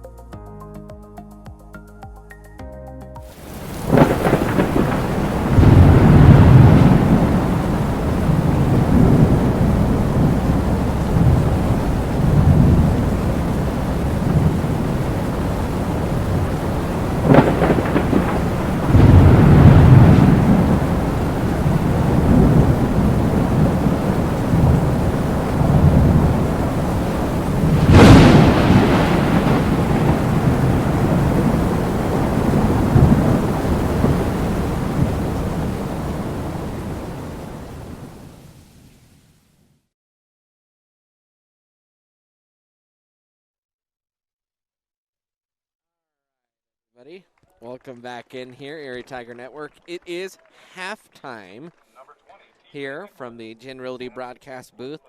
A weird 30-minute halftime. Not sure we're going to try and fill all 30 minutes, but we do have some first half highlights for you. So why don't we take a look at all the excitement from that first half. Blake takes a snap. He'll hand it off to Vivi. Right up the middle. Big hole for Mason. First play of the game, and he's off to the races. Left side, steps through a tackle. Vivi being chased. One man to beat, and he scores. First play of the game. 52 yards, Mason Vivi. And the Veter in the shotgun now. 3 wide to the near side, 1 to the far. Veter takes the snap, looking left, pumps, gets gobbled. It's stolen, and it's into the end zone for a touchdown. Oh my goodness, he just ripped it right out of his hands. That was the main line. Datavio can't make the tackle. Herbert in the open field. He's being chased, and he's going to score. And 6 plays in, we have 3 touchdowns. Oh my goodness, you couldn't have asked for a crazier start. And how about that from Silver Barnett. Silver Creek showing blitz. Handoff to Vivi, stiffs arms a tackler, gets to the outside. Vivi now following blockers up the sideline. Vivi breaks another tackle, and Vivi is gone. 49 yards for Mason Vivi. Trips to the left. Single wide out, split to the right. Lathrop flanking him. He'll hand it off to him. Big hole up the middle. Lathrop, clear path to the end zone, touchdown, and a 25-yard touchdown run by Erie. You got Cy Pinto in there, Ryan McConnell. As there's a handoff to Thyssen, and he'll bounce his way into the end zone for another Tiger touchdown, 4th touchdown, 3:48 still. The new defensive coordinator here for Erie. And read option, a good read by Blake. He rode the belly, and he gets flipped head over heels. The ball pops out into the hands of the defender, and he will score. 6 the other way for Elijah.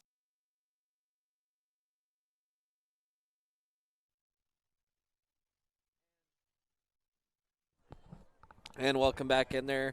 You saw some first half highlights, some crazy scores. Mason Vivi, it's his birthday today, so a shout out to Mason Vivi playing well on his birthday. There is 21 minutes left on the clock. They are hoping that the smoke goes and blows through. It is blowing here, but it's blowing in, and I already showed you that picture from the fire burning kind of over the ridge there in Estes. The smoke index, Blake, I think you have those numbers. Yeah, here in Longmont, it's currently at 250, but back at hometown Erie, we're at 459. So I guess I lied when I said the smoke is probably worse up here in Longmont. It's bad. It is bad. I think actually, as much as I hate that this is the decision, I don't think it's a bad decision. I think it's probably the right decision. I know they're still sitting out there, but you don't want to be running around, exercising in this type of condition. I'd be very surprised if we see the conclusion of this game tonight. I just got a text from the athletic director that they are working on it. So Dr. Haddad and Chase McBride, the executive director of athletics, I think will have a part in that decision. I think they're trying to work on, and Mr. Carpenter, the athletic director, and the athletic director here for Silver Creek are chatting it up, and I wouldn't be surprised if they were chatting a contingency plan if this game has to be moved. So they're working on it. While they're doing that, we are going to read off some first half stats. So let's start with the Silver Creek Raptors. It is Logan Veter, the quarterback for Silver Creek, the senior here on senior night. He is 5 of 10 for 56 yards in this ball game. No interceptions, no touchdowns. On the ground, Silver Creek only 48 yards rushing. Spencer Weeks with 3, -8 for Logan Veter, 15 for Brian Silver, who I do not believe will be back in this game. Aiden Lathrop He has 38 yards rushing and a touchdown. 3 catches by Eli Hubert for 37 yards, a catch for 18 yards for Nathan Churchridge, and a catch for 1 yard for Jake Johnson. 3 scores all in the first quarter for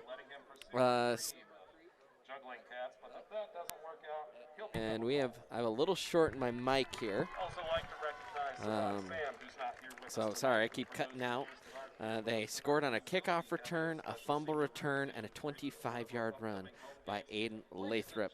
The Erie Tigers, they have done much better offensively. I said it feels like Erie's dominating this game. They are from a statistical standpoint.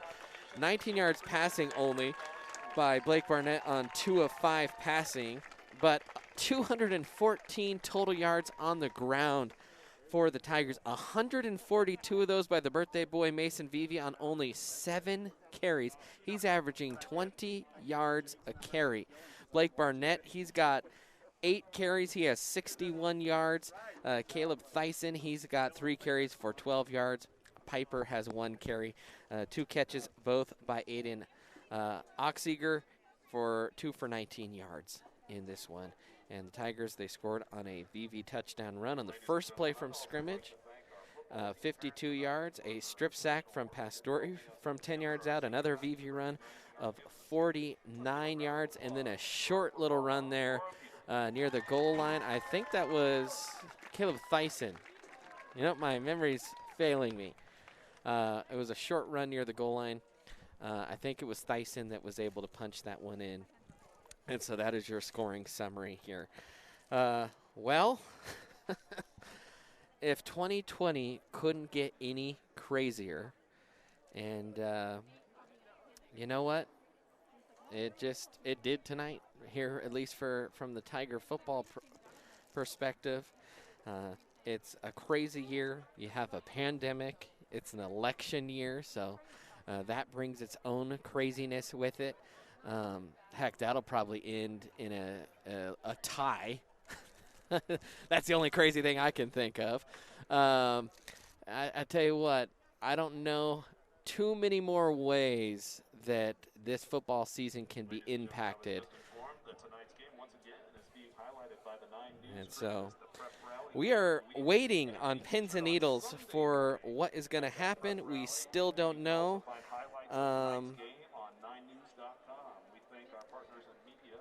Well, I just don't know. I don't know what else to tell you here, what's going on. But, Blake, you look at this game just from a break-it-down perspective. You've only given up 1 score on defense if you're Erie. You gave up a score on offense, and you gave up a score on special teams. So I don't think there's any one way to blame Erie.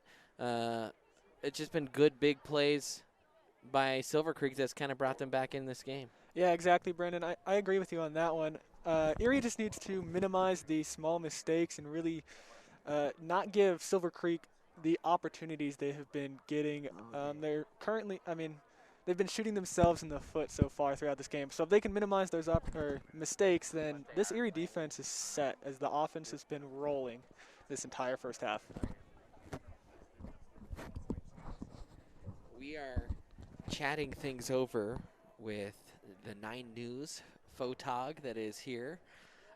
He said he got word that they think they're still going to try and play this game. They're going to do a 3-minute warm-up. They're going to finish the last 2 minutes of the second quarter and then just go right into the third quarter with no break in between.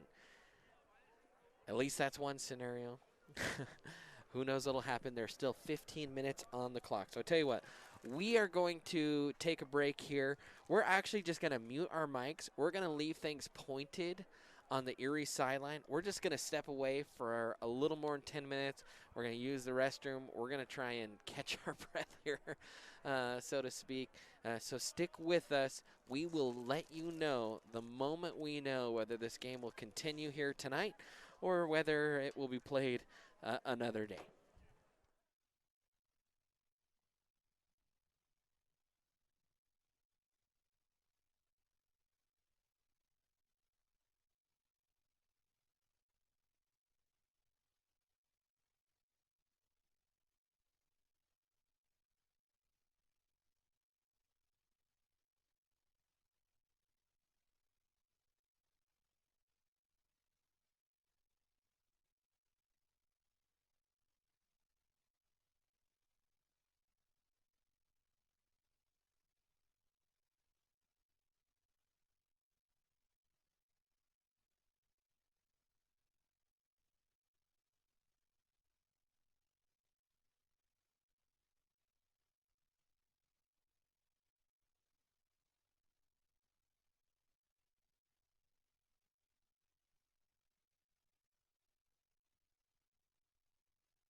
You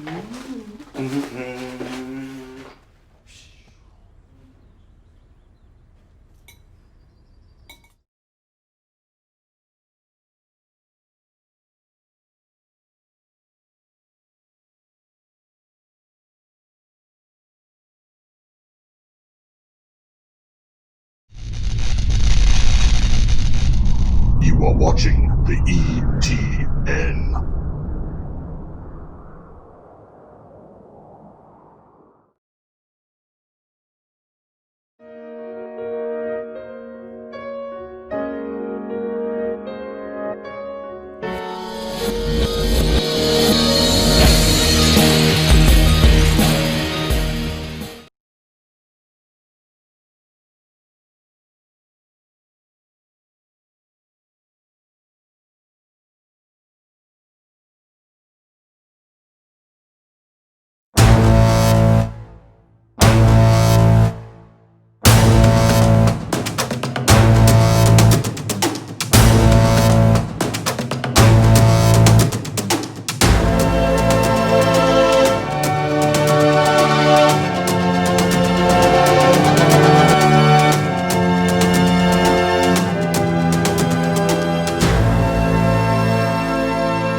Jeff Foxworthy here. You know, if you've ever found yourself repeating the same thing for 75 years, you might be Smokey Bear. Only you can prevent wildfires. Well, thing is, there's a lot more to say. Like if you've ever found yourself burning yard debris and then walking away, well, you might be starting a wildfire. So for the love of the outdoors, go to smokeybear.com to learn more about wildfire prevention. Front Range Landfill puts all your needs in front of everything else. Front Range Landfill won Erie Chamber of Commerce Business of the Year Award, as well as being featured on national television. We are very proud of our facility and we welcome the opportunity to address your disposal needs. Our focus is on customer service. We strive to achieve easy and rapid access in and out of the facility. We feel certain that we will exceed your expectations of your solid waste disposal requirements. Choose Front Range Landfill for all your landfill needs. You will be pleased.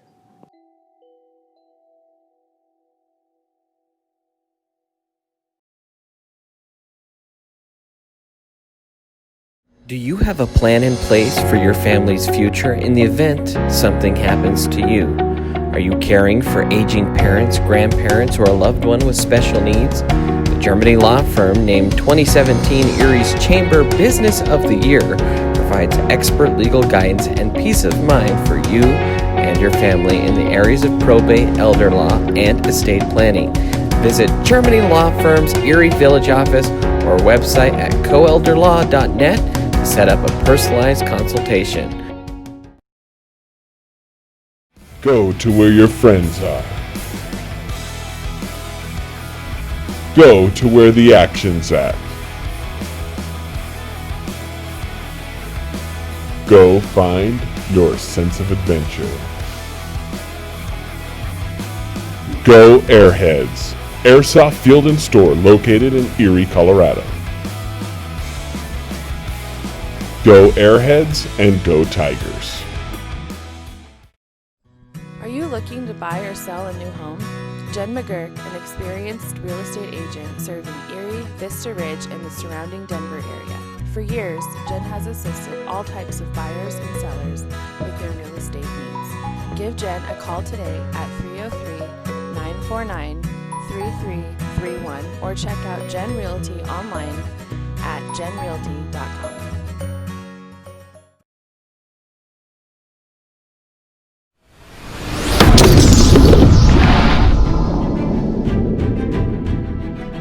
You are watching the ETN.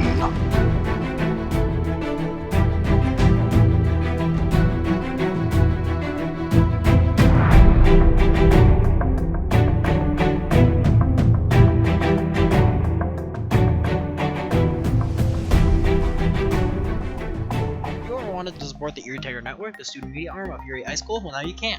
We have set up a Patreon page. There's a way for you to send us a monthly pledge in order to provide funding for the program, as well as get access to reward tiers. As a Tiger fan, you get the satisfaction in knowing you are helping out your favorite local media organization. As a member of the ETN fan club, you are officially recognized on air and can receive ETN goodies throughout the year. As an in-broadcast red sponsor, you get to sponsor a specific segment of any broadcast.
And welcome back into the Erie Tiger Network, at least the audio portion. You've been sitting patiently waiting. What a crazy, crazy day this has been. We've been on a 30-minute break, and game officials have decided that enough smoke has cleared out. And as soon as I'm saying that, I'm looking straight above me. It's like smoke is blowing out, it's blowing in. Regardless, they've decided that it's okay for them to play this game. I don't know if they did some research on what could happen or whatnot, but hey, guess what? We're going to play the second half of this game. And actually, we're going to play the last 2 minutes of the first half. It will technically be halftime, but we are not going to do a halftime break. We're just going to go right back into a kickoff and start the second half right away. The good news is typically our games kick off at 7. This one tonight kicked off at 6. So we'll still end about the same time we normally do. So tell you what, there are many routes to a there are many ways that things could happen over the course of a football game. This is not one that I ever would have predicted. But it's the situation we're in tonight. Hey, if you have any sweet pictures of the smoke or the fire from today, or you're near it, tweet them at us at Erie Tiger Media. We will try and get a couple maybe on the air. We saw that really cool picture. We'll bring that up once again. Cool or terrifying, all of it. Really just crazy. That is a look just this evening from up in Estes Park, and that is smoke that we are experiencing right now. But the ball will be placed at the 49-yard line, and we're going to have football again. So, hey, I'm excited. Anytime we can play football, let's do this. So, Tigers had the ball. It is 1st and 10, so that's a good starting spot. And we just have to wipe off our stats computer real quick because it is covered in ash. So, well, Blake, you know, I said 2020 couldn't get any worse, and then I spilled all your candy during the timeout. So it can. I guess I shouldn't say that. I even got a text from Grayson Blaylock that says too many times this year we've said 2020 can't get any crazier. So I just stopped saying that altogether. 1st and 10, Tigers come back out on the field, a quick little warm-up, and we are ready to go. Barnett in the shotgunner. He'll direct traffic at the line of scrimmage. Tigers 214 yards on the ground. You might see a steady dose of VV after looking at those numbers. No, we're going to pass right out of the timeout. Barnett was going to put down. He didn't like what he saw. He's still on his feet and knocks his way, pinballing past the 40 down to the 39. A pickup of 9 on the play by Barnett. That'll bring up 2nd and 1. Blake saw nothing downfield as these Silver Creek corners and safeties are doing a fantastic job on locking down these receivers, and it just leaves him with nothing, and he has to just put his head down and go. I'll say it does seem a little like Monkey. 2nd and 1 here for the Tigers. Barnett trips to the very narrow side of the field. He's going to throw it again. Didn't like what he saw again. Rolling, he's going to have to throw it away. He actually forces it in there and finds a receiver. That's Braden Rao, and he'll catch it and picks up 3 yards for 1st down.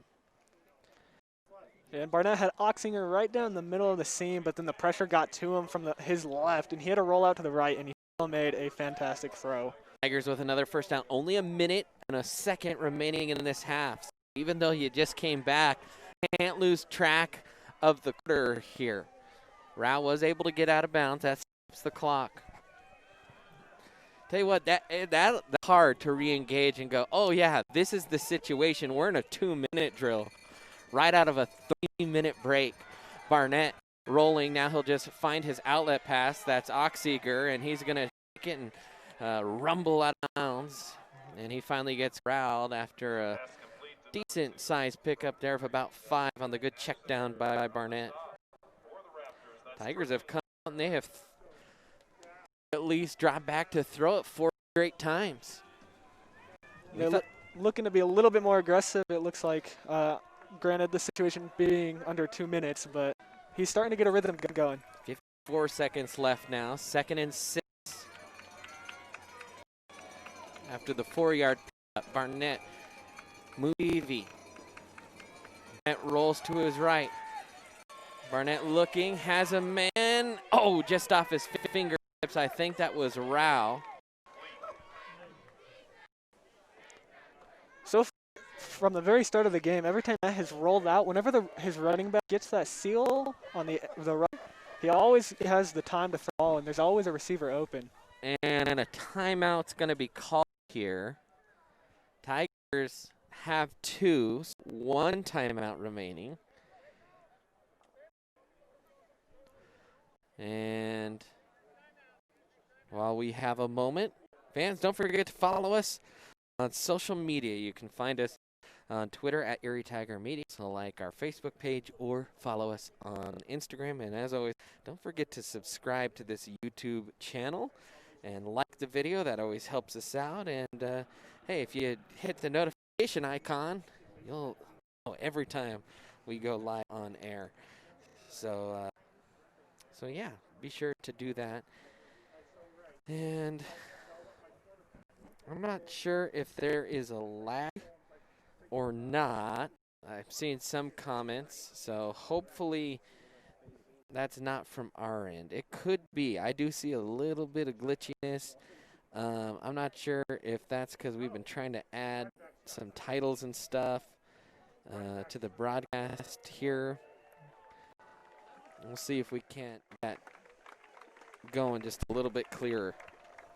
We'll blame it on the smoke. Slowing down the computer. No idea. 3rd and 6. Here for the Tigers. They called a timeout. They still have 1 remaining, I believe. Scoreboard showing 2, but I'm almost positive that it's only 1. And we have I don't know if it's a quarterback or just a little wildcat, and a little wrinkle there out of a timeout. And that was Alex Austin that took and ran it right up the middle. So Alex Austin is checked into the game. And that he picks up immediately 9 yards. And he's still in the game. So I don't know if Barnett is shaken up or what's going on. 37 seconds left here. Austin, play action. He's going to fire the slant. It's caught by Rao inside the 10 and gets tumbled head over heels down to the 8.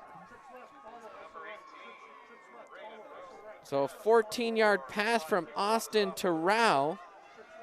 And it's 1st and goal here for the Tigers. 23 seconds remaining here in this first half. They're looking to the sidelines, but they got to go quick here. 18 seconds left. Austin's in the shotgun. You got 1 timeout left if you're Erie, and a flag is going to be called with 11.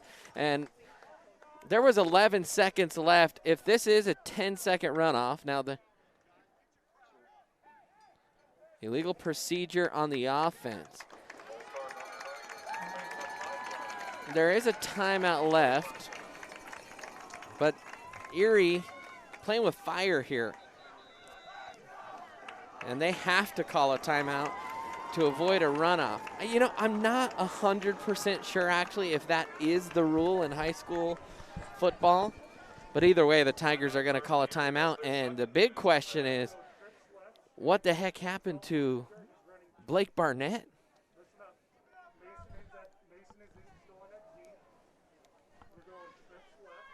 So, Tigers get the timeout, and now they are going to at least run 1 play toward the end zone. By the way, that ball was spotted at the 12, not the 8.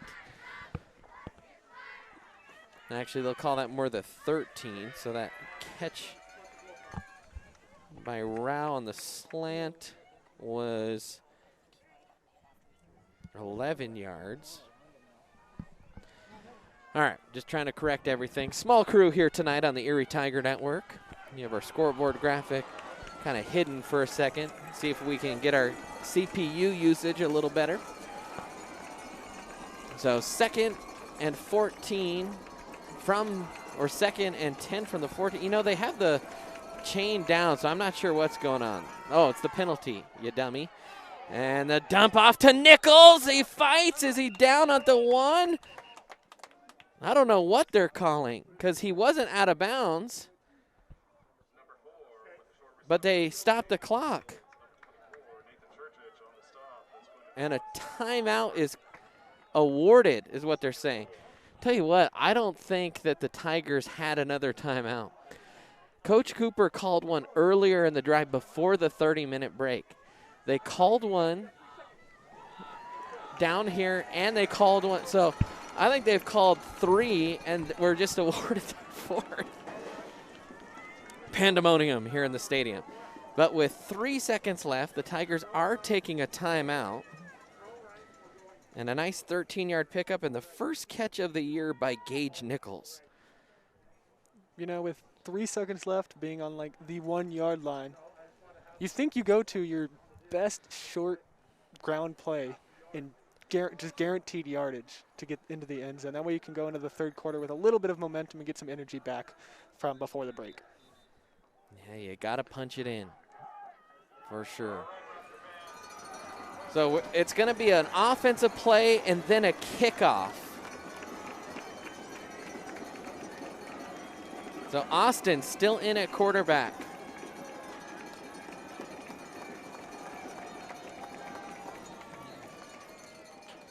And now a Silver Creek timeout.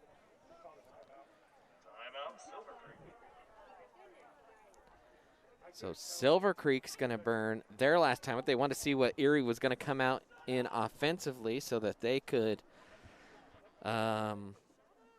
make adjustments of their own. And Tigers really don't have that many unique personnel packages in terms of formations. They're pretty much kind of always going to be the same from that standpoint, so I'm not sure exactly what Silver Creek saw that they liked. I don't know if they're trying to ice Erie, but only a yard to get. You got to figure that a run is probably the best bet. Yeah, that last play, though, they had Vivi lined up on the outside with Piper and Oxinger right up and close behind the offensive line, so more than likely something Silver Creek was not prepared for.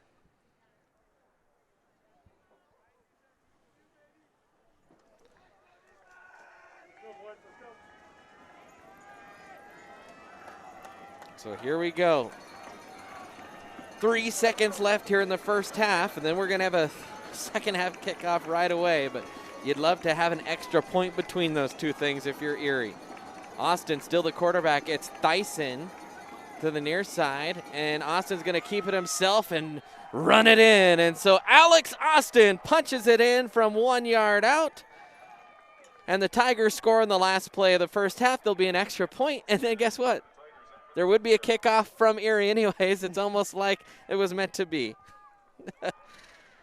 Ended up working out for the officials in both teams.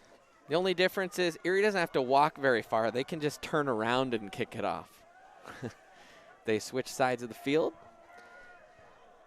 As this is the last play, an untimed down here, and the kick is blocked.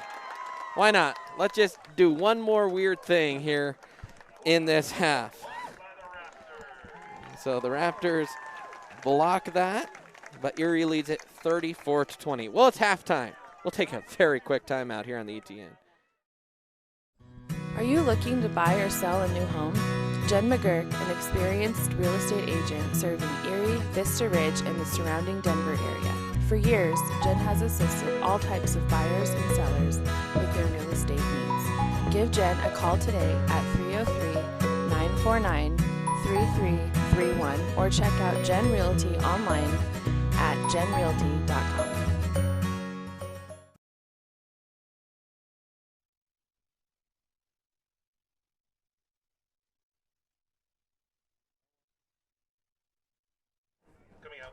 Well, welcome back in, Erie Tiger Network. Alex Austin with the 1 yard touchdown run. We don't know what happened with Blake Barnett, but Alex Austin engineered a pretty good end to that first half and got the Tigers a touchdown, which is what you want to see in the Tigers.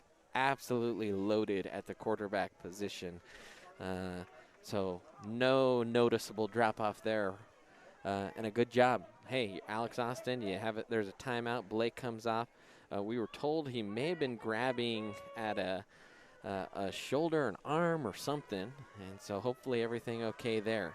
But Tigers flip around, and now they're kicking off, and Silver Creek will go the same way.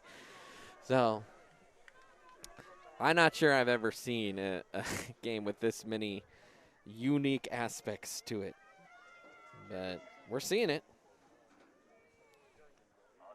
You got to wonder if after that last successful drive, if Erie continues to move the ball the way they did that drive. Pretty good kick down to the 1. And Tigers do a little bit better there. Not great coverage, but we've seen worse, and a flag flying in. And it was Goss on the return. So we have to change our scoreboard graphic over. It is now the third quarter.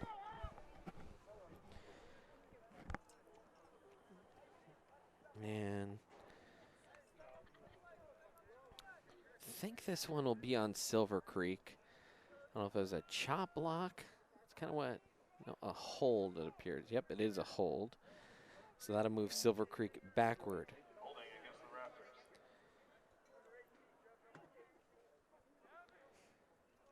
So Kathy Foster checking in, watching from Seattle. I saw some Nebraska folks checking in.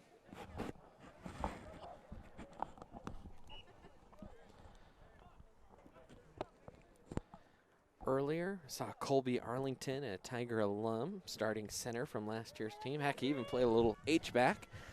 He's checked in.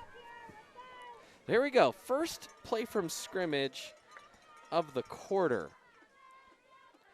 And it is a give inside and nowhere to go as the white shirts of the Tiger defense stack up and stop Lathrop for no gain. And Lathrop came out and he had 3 decent carries to start his time ever since it was Silver that went out. He had 38 yards rushing, or through those first 3 attempts, he had 32 yards rushing. He has had 7 carries since then for 4 yards. So the Tigers have really bottled him up. 2nd and 10 now. It's Veeder in the shotgun, 2 wide to each side. Stomps his foot, the little touch pass forward, stringing it out, good speed up the sideline. Tigers can't contain, still running loose, still on his feet, finally tripped up at the 35. A huge run there. From the 19, I believe, and that was technically a pass. And there's a Silver Creek player down, I think. So from the 19, a 50, depends where they spot the ball. I'm not quite sure yet. We'll mark it back a little bit further than I thought.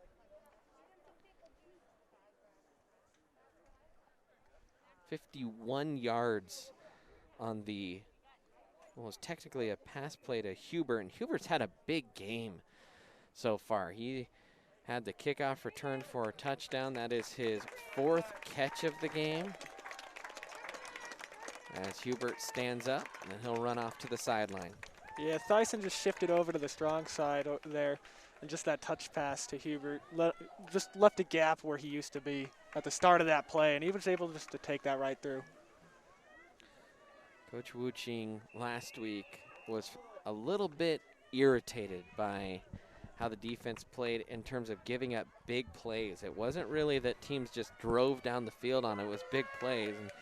And another big play there, that of 51 yards. Handoff, and Tigers get a stop for no gain. So I think in there on the tackle was Jacob Flood.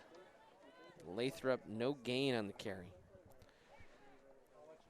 Yeah, the Erie linebackers have really started to shoot up the gaps, and they've just given the Raptors running back nowhere to go.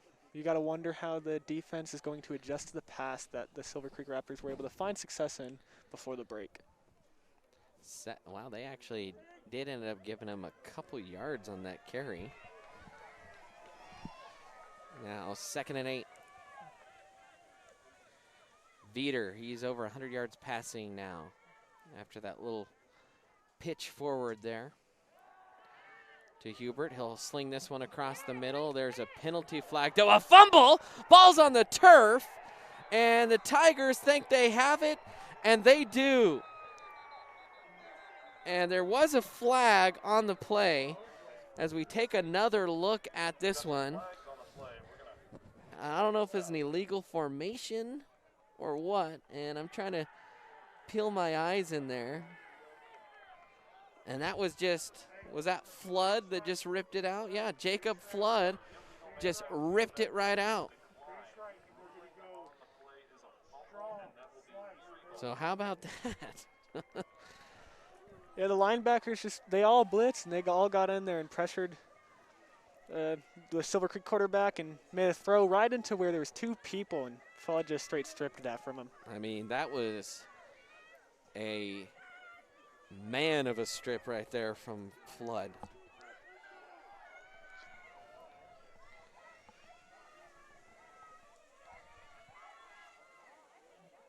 Austin back in the game. fakes, goes to his left, and will be corralled out of bounds after a gain of 10. So clearly Blake Barnett injured and not in this game. He actually ran a play or two after he got banged up. But we talked to one of the Erie assistants. They mentioned that he was grabbing at one of the arms or the shoulders. And Tigers fortunate to have good depth at the quarterback position. And they only gave Austin 9 yards, and so it'll be second and real short. And I'm surprised more than anything, we have yet to see Vivi get a carry here since we've resumed play. And right on cue, Vivi gets it, slices through the defense, breaks another tackle, and Vivi has been a tackling, breaking monster as he spins through that one and runs down the sideline and scores. 59 yards for Mason Vivi, and right now he is a tackle-breaking wizard. Happy birthday, Mason. Yeah, the offensive lineman just straight shoved back the defensive lineman. It opened every single gap possible for Vivi, and it was just him in the open field. Man, he took off, and nobody was going to stop Vivi after he just emerged from the crowd of tacklers. I don't even know how he got out of that one, but Vivi has been a stud tonight, and another touchdown for Vivi. And another touchdown run of over 40 yards. That one 59. So that with 9:23 left here in the quarter. And I believe for Vivi that is his 5th touchdown of the season. I don't know, it's a lot. It's too many to keep track of.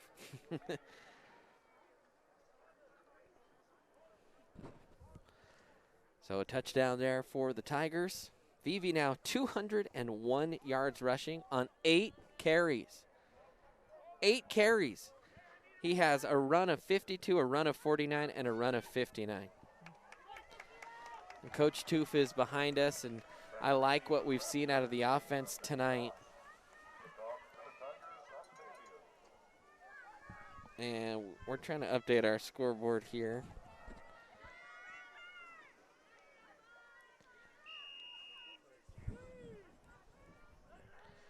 It is 40-20.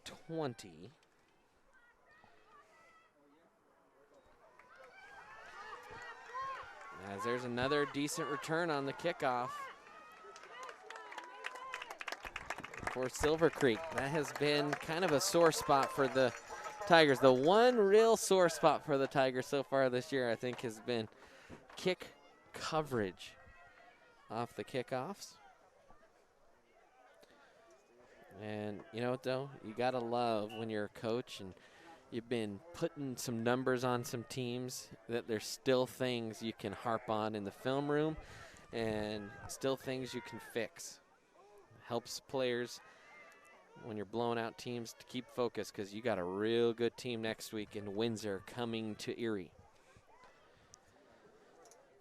So 40-20, 9:15 left here in the quarter.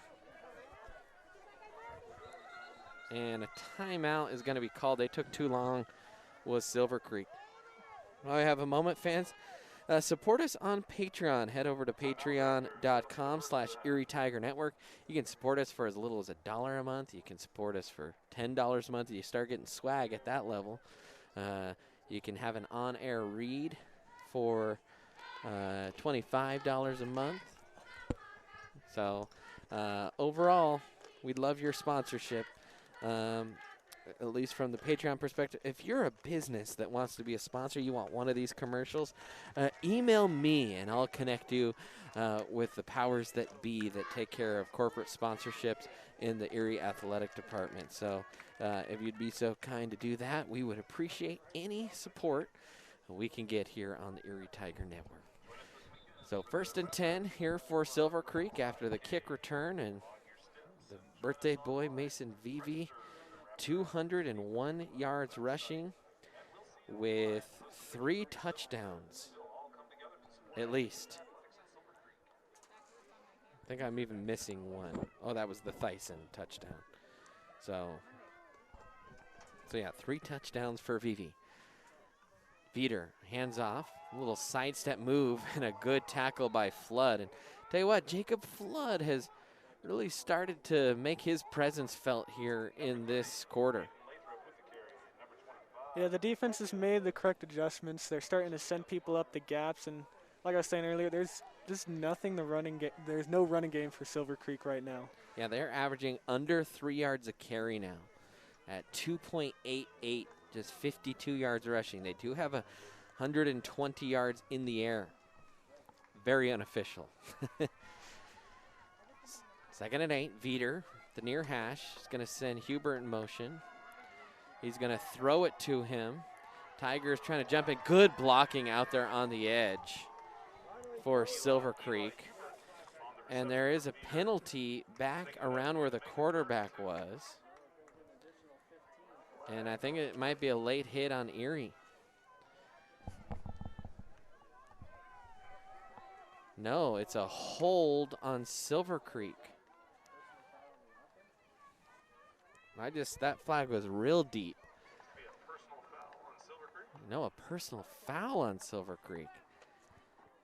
Tell you what, I think it was Caleb Thyssen that was fired up like he was wronged out there, and the officials agreed.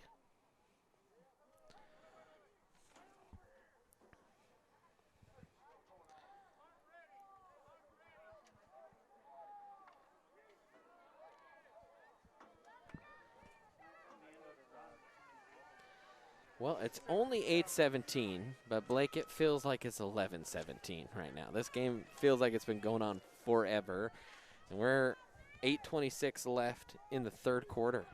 Yeah, it's been a wild game. I mean, the first quarter was back and forth at the start, and that was a long one. And then with the 30-minute break, this game just does not want to end. Tell you what, the only thing we haven't seen from this game has been like a hook and ladder or a Statue of Liberty play. At this rate, I wouldn't be surprised to see that come out, though. No huge trick plays other than the onside kick that failed. Flood showing blitz. Now he'll back off, and he will drop into the pass coverage. A wide open deep ball. Thyssen has to track down the receiver, and the Erie defense right now getting beat up a little bit through the air.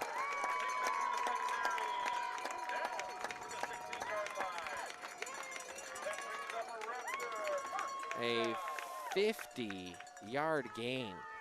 Yeah, once again, that makes a couple of times that the Erie corners have been caught hesitating, and the receiver just blew right by Caleb. He was looking for a shorter route and then realized that he got burnt. Yeah, I think they're just putting their eyes in the backfield and expecting that little kind of sit-down route over the middle that they've thrown a few times, and it's led to some wide open plays.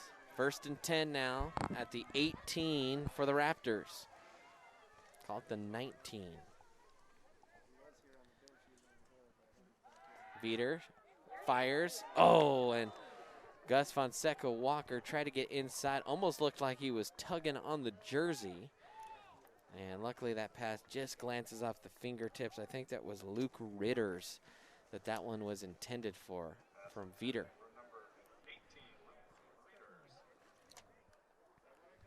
Once again, it looked like Piper was just a second short as he tried to jump up for the ball, but it was just a little bit too far in front of him.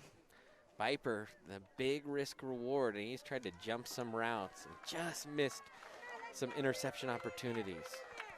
2nd and 10 now. Veter scans the field. He's got 3 wide to the near side. He's going to look that way off the snap, fires the quick slant, and Ethan Flood's going to get called for interference. Just shoving the receiver coming into his area. And Tiger defense and pass coverage right now swimming a little bit.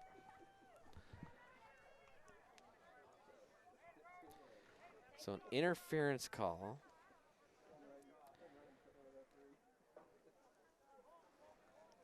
You know, if I had to take a guess, I would assume that in the film room that some of these pass plays will be looked at as they're getting hit pretty hard with them, and this Tiger defense has a lot of room to improve in the passing defense.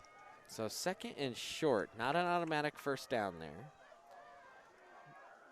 The spot penalty. We'll do 2nd down again. Veter hands it off inside. Not much room, but enough for a first down. About a 3-yard pickup for Lathrop. And Pastore was there again on the tackle. Tell you what, he is not a fun kid to block. I don't think many kids in the state will want to block Pastore this year. First and goal for the Raptors inside the 10. They'll spot it at the 8-yard line. Tiger defense wants to hold here. Veeder in the shotgun with 4 wide, 2 to each side. Veeder will hand it off up the middle, and Lathrop gets buried in the pellets, and the Tiger defense hooting and hollering down there after that big hit. This portion of the field is won in the trenches, so let's see which team, the Erie defense or the Silver Creek Raptors, will come up big in the trenches. I'm more than likely expecting some short passes and some quick runs. That's what this team is known for.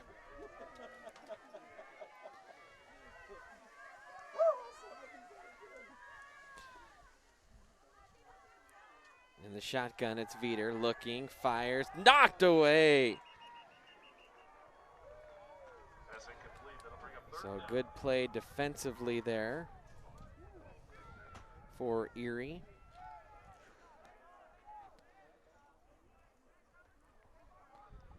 And in terms of knocking passes down at the line of scrimmage, the Erie defense has sparkled tonight from that standpoint.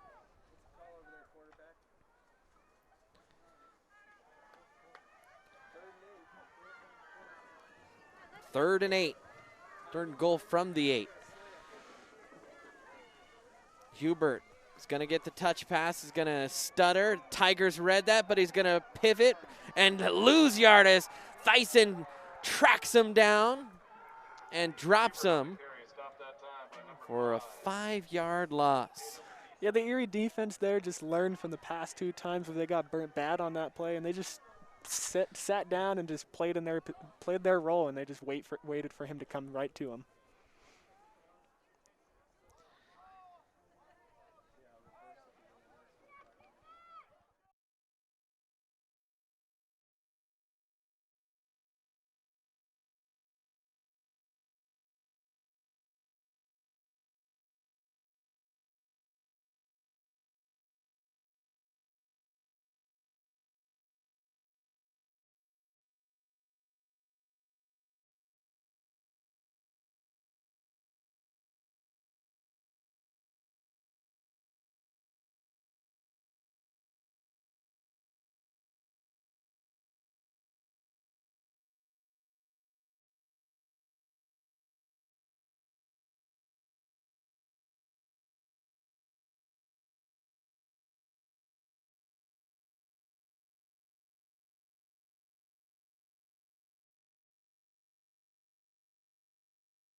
All right, well, you missed all our great commentary there.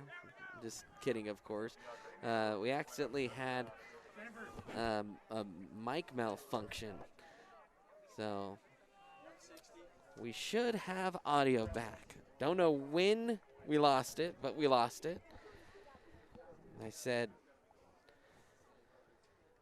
well, Mason Vivi, he's a special guy, said he's like a tractor out there. He is just bulldozing people tonight, and he bulldozed and had the speed as well to burn another one for 78 yards. And how about that? Happy birthday, Mason Vivi.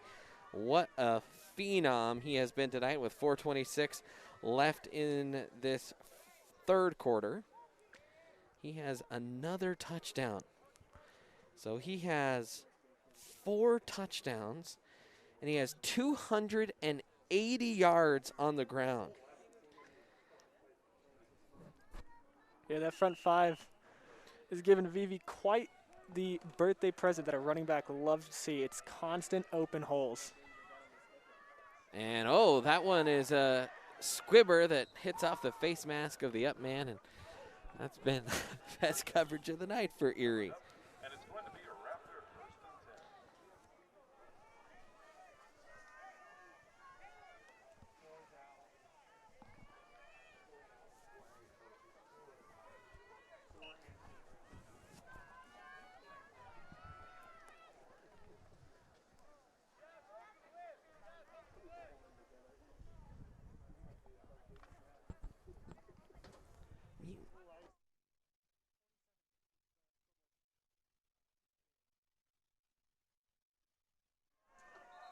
All right, welcome back in. Sorry, we're trying to figure out what's going on with our mic situation. I think we got that figured out. And then the scoreboard wasn't updating. So, hey, we are still plotting along here out at, out near Longmont High School, the home of the Trojans, Niwot, Skyline, Silver Creek. This is where they all come here at Everly Montgomery. Just rolling with the punches. Rolling with the punches, absolutely right. Timeout was called down there on the field. The smoke kind of thick again. So it has been a weird game if you're just tuning in. We've had a 30-second smoke delay at one point. We had the most wild and crazy first 2 minutes of the game you can dream up. There were 3 scores on 5 plays, and I'm not talking about 5 offensive plays. I'm talking about 5 plays, as in kickoffs as well. So it's been a crazy night. A handoff up the middle, kind of a little bit of a delay there. And that's Spencer Weeks, and he'll pick up about 6.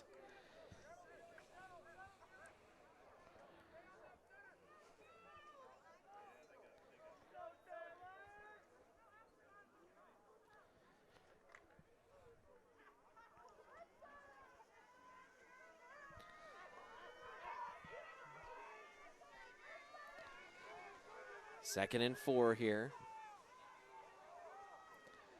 And that's close to the sticks.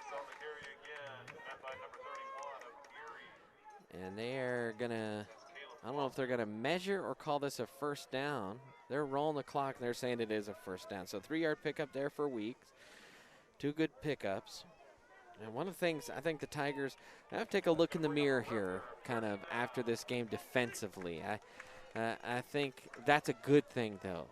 The year they went undefeated and went into the playoffs, they didn't have any losses to kind of look at, or really any close games. And here, there's a few little warts defensively that I think they could clean up, as there's another 9-yard gain. Of course, this game is still far from over. I'm talking as if the Tigers are already cruising to a victory. This one far from over.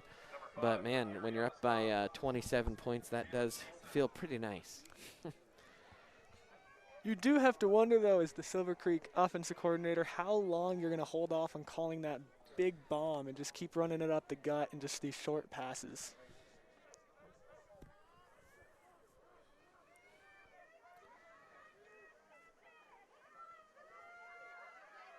A low snap gets by Veeder, and he will have to hop on it. And there's a big loss on 2nd and short. So you were ahead, you were on schedule as an offense, and all of a sudden you're now kind of almost behind the sticks here.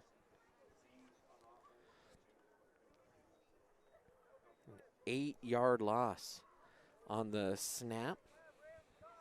He just bobbled the low snap and did everything he could to make sure it wasn't a turnover. All right, 3rd and 8. Veeder in the shotgun with 2 to each side and a running back, and he's going to give it on the delay, and the Tigers are all over that time. Knifing his way in there was Gavin Malik. And Lathrop maybe 2 yards on the play, but on 3rd and 9, not nearly enough.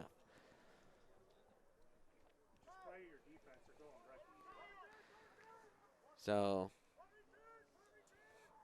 Tigers are going to put out their punt return here. And with so few fans in the crowd, you can hear the coaches on the field yelling that. And the Tigers got to get off quickly. They do in time. A couple of them waddling off the field like a penguin and then getting yelled at and hustling off. Little rugby-style punt, and it's read by the punter. He's going to take it down and run, but that play is blown dead before, and it was a timeout before the snap called by Erie. And I tell you what, the coaches in the box behind us, they felt that one coming. They were saying, watch the rugby punt, watch the rugby punt. And I think that's what led to the timeout. So good communication from the Tiger coaches in the box. Coach Toof, hey, he's an offense coordinator, but he still knows what might be coming. And tell you what, that's good attention to detail by the coaching staff. So, a timeout here by the Tigers. They're already ready. They didn't really want to go over things. That was more just a, hey, we gotta make sure this is ready. And so I think they're just going to kind of play a normal defense, even though Silver Creek's in punt formation. Yeah, that last play, they only had 9 guys on the field, however, so definitely we're not ready.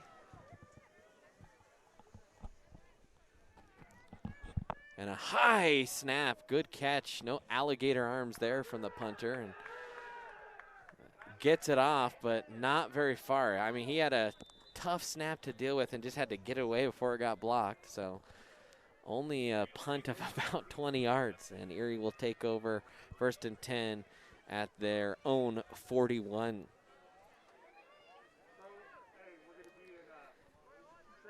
So, well, it's Tigers. They would love to feast on another score here. That'd be a succulent treat for them if they could get another touchdown and widen out the lead. For a moment, this game felt a little dicey, and then the Tigers have kind of taken care of business here about the last 10 minutes of game time or so. Alex Austin in there. Austin in shotgun. He's going to motion Vivi. Handoff to Thyssen. Nice little jump cut, but Tigers are going to have an illegal formation called. Vivi came in motion and then kind of headed toward the line of scrimmage, so they might actually call an illegal shift. And that one's going to come back. No, they actually call a block in the back. I thought that it might be an illegal shift, but instead either a hold or a block in the back. We'll bring this one back.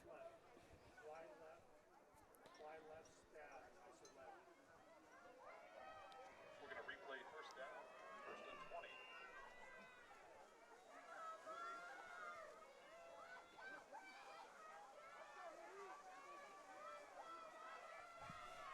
1st and 20. First and 20.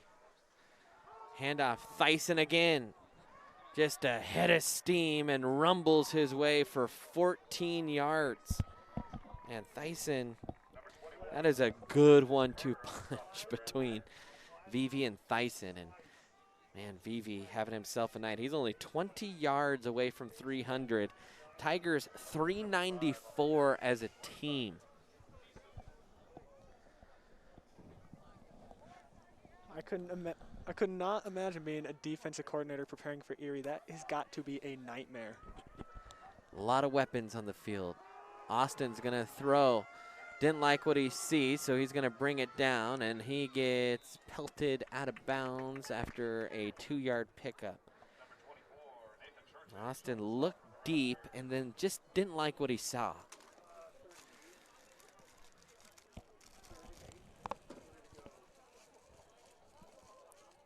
So 3rd down and 5 here for the Tigers. Coach Toof trying to get in the play here. Only 1 second left here in the quarter. So this will be the last play of the 3rd quarter, and we'll head to the 4th.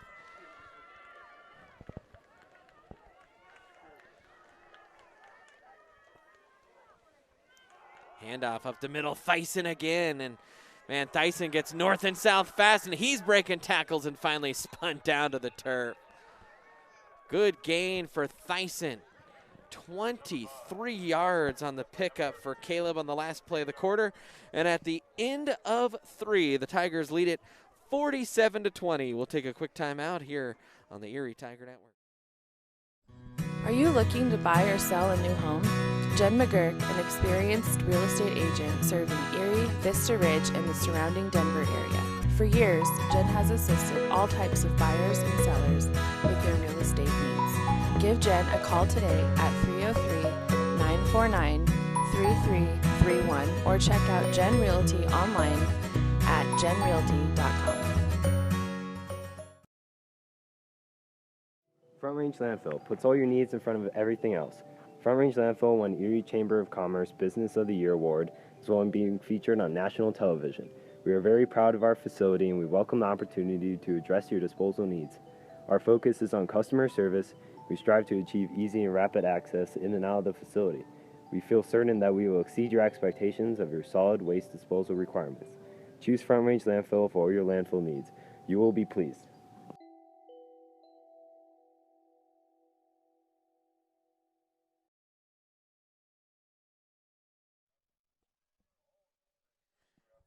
And welcome back in, Erie Tiger Network, as we start the 4th quarter of play here on the ETN. An interesting game so far, for sure. Austin in the backfield, Thyssen flanking him. He'll send Big Ox in motion. Runs play action, looking for Gage Nichols, firing it, has him. Nichols adjusts. Did he pull it in? No, they'll say it hit the turf, and Gage Nichols was ready to haul in a touchdown, and I was ready to get excited for the two-sport fall athlete. Got to be one of the few in the school. I know Brendan Murphy ran cross country. He's on this football team. Gage Nichols, a golfer playing football. In this unique year, that's quite the accomplishment, and obviously a couple more golfers that are football players. I'll always brag on them for obvious reasons. 11:52 remaining here after the incomplete pass there by Austin. Austin just threw that just a touch, and Nichols looking back into the smoke and the lights. Couldn't quite make it. Another handoff to Thyssen. Bounces off a would-be tackler. Stretching it back to the near side. Trying to turn the corner. Stiff arms a man and gets hit down low out of bounds. Close to a first down marker. Needed to get to the 22. And they'll mark him at the 21. So I think he has enough as he picks up 11 yards and a first down. Yeah, Thyssen's got that quick burst of speed and knows how to go from 0 to 100 at the drop of a dime. Tell you what, his explosion is different than Mason's. Mason's more like a little chihuahua in there. He's small, but he is fierce. And then he puts on the top end gears later. Right out of the chute, Thyssen just explodes. It's two different styles for sure. Another handoff to Thyssen, and he'll kind of twirl his way between the tackles down for a 5-yard gain.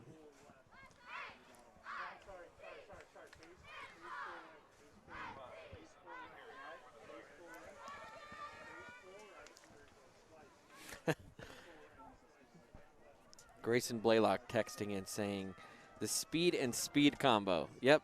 Two different types of speed, but speed nonetheless. Now Austin in the shotgun. Gus Fonseca Walker checking in on the field late. They're going to throw it, looking to his right. Throwing the slant, almost intercepted.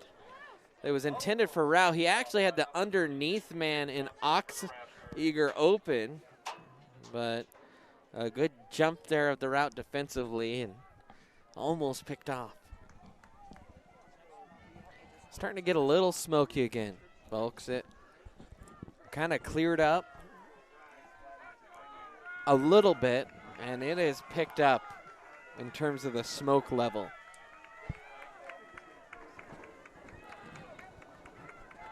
So here we go. 3rd down and 5. We're in 4-down territory here, so Tigers, I don't think, need the first down here. They're going to hand it on the stretch play to Vivi. Has the corner. Across the 10. Turns it toward the end zone. Did he touch the pylon? He did, and a touchdown. Mason Vivi, have yourself a game. 11 carries, 296 yards. And for Mason Vivi, his 5th touchdown run of the game. That one coming from 16 yards out. And the Tigers are pouring it on here at Everly Montgomery. Yeah, that was textbook blocking by Oxinger and Braden Rao on the outside. Oxinger came down and just cracked the linebacker and sealed the edge for Vivi to run in, and Rao held his block and just let Vivi run right by him. So the Tigers are now out by 24 points. One more score would put the running clock on, and man, you can see I'm just taking another peek at Vivi's run, and man, just good camera work by Ethan Dillinger, by the way, on that run, and got a little nice look there in the corner. That's always tough, the very far corner for us when our camera's located in the middle. Thanks to Gen Realty and broadcasting from the Gen Realty broadcast booth, we will soon, at least for home games, and I'm hoping by the end of the season, we're getting a custom-built system for us. That is sponsored by Gen Realty, a very generous donation, to build a little broadcast system at our stadium that will have multi-camera, slow-mo instant replay, real-time scoreboard graphics, so we'll have the time up there every time.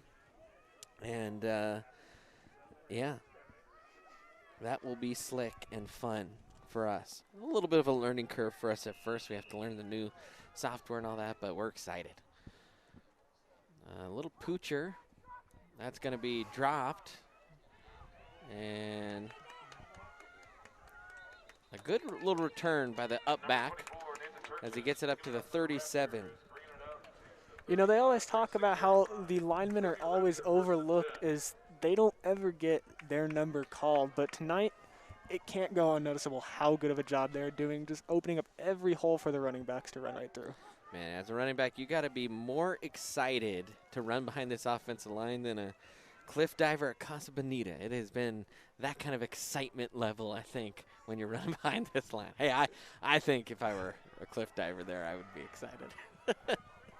Blake rolling his eyes at me, going, what the heck? Can't deny that. That's a good place to dive at. Little handoff up the middle, not much room. And Lathrop will pick up a yard. No, he'll pick up a couple yards. But he has not had a run over 3 yards since his 3rd carry of the game, which was that 25-yard touchdown. He now has 16 carries. So the Tigers have just shut down the run from that perspective. Really, they've done well all night. 2.69 yards a carry for Silver Creek. So Erie can be pretty pumped about the way their run defense and that front has handled things. 10:03 remaining here in this half. Or excuse me, in this game. 2nd and 7. Quick slant route. Nice fingertip catch was Hubert. He has been a stud tonight. I've been impressed with him, the Silver Creek wide receiver, as he picks up 9 yards and a first down. That's going to be good for a Raptor. First down.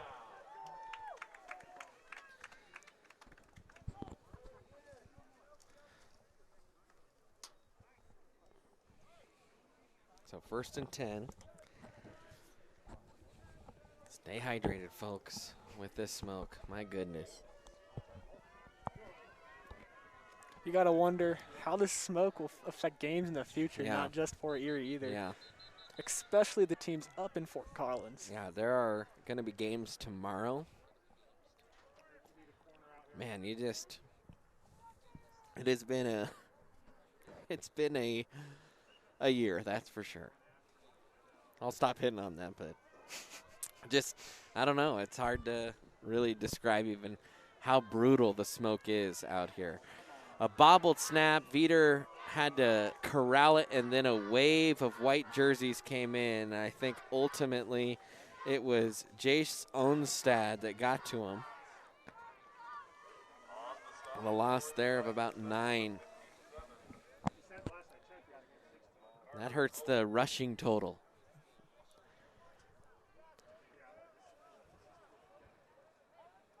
Yeah, this defense has really flipped the switch and just given that the ground game, nothing to work with at all for the Silver Creek offense. The 9 news cameras pointed at the smoke. They're trying to get an accurate picture of what's going to almost intercepted there again by Piper. Tell you what, Piper is going to be upset that he wasn't about 3 inches taller for this game because he would have had 3 interceptions.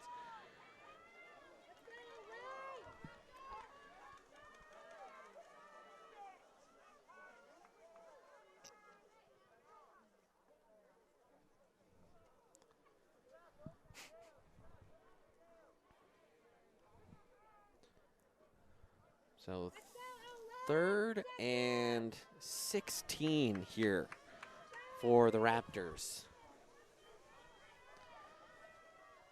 Veeder has attempted 19 passes tonight, 173 yards, 100 of those on 2 passes, and shooting up the gap. And that'll cause Veeder to scramble, and he'll scramble for about 5 yards, and that's it. But that was a nice blitz, well-timed by Gavin Malik. Yeah, he came in just a little too hot and couldn't break down in time to catch Veeder, so he just broke right up the middle, met some big linebackers, and took quite the hit.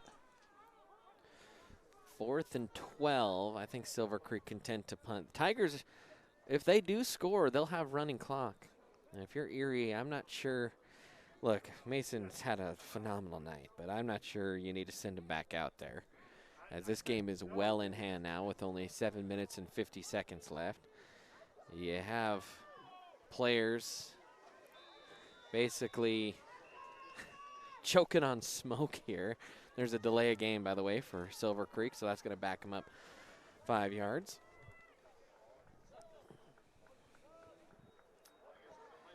And we saw, speaking of a delay of game, we saw a 30-minute delay in this game.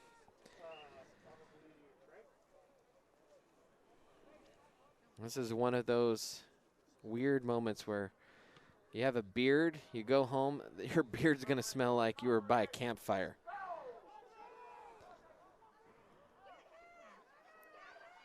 Tacking back and forth. Vivi just finding the holes and then scoots all the way up to the 40 before a touchdown saving tackle is made. Man, Mason Vivi, he's just been a magician tonight.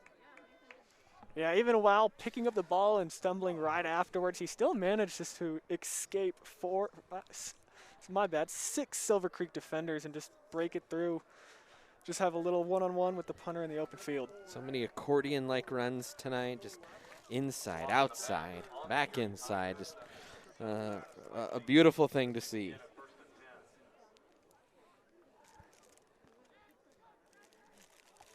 You know, you have to wonder, got to get a next-gen stat and see how many yards Vivi ran over the field. Yes, I tell you what, he may only have, in terms of just pure rushing yards, obviously has some return yards, 296.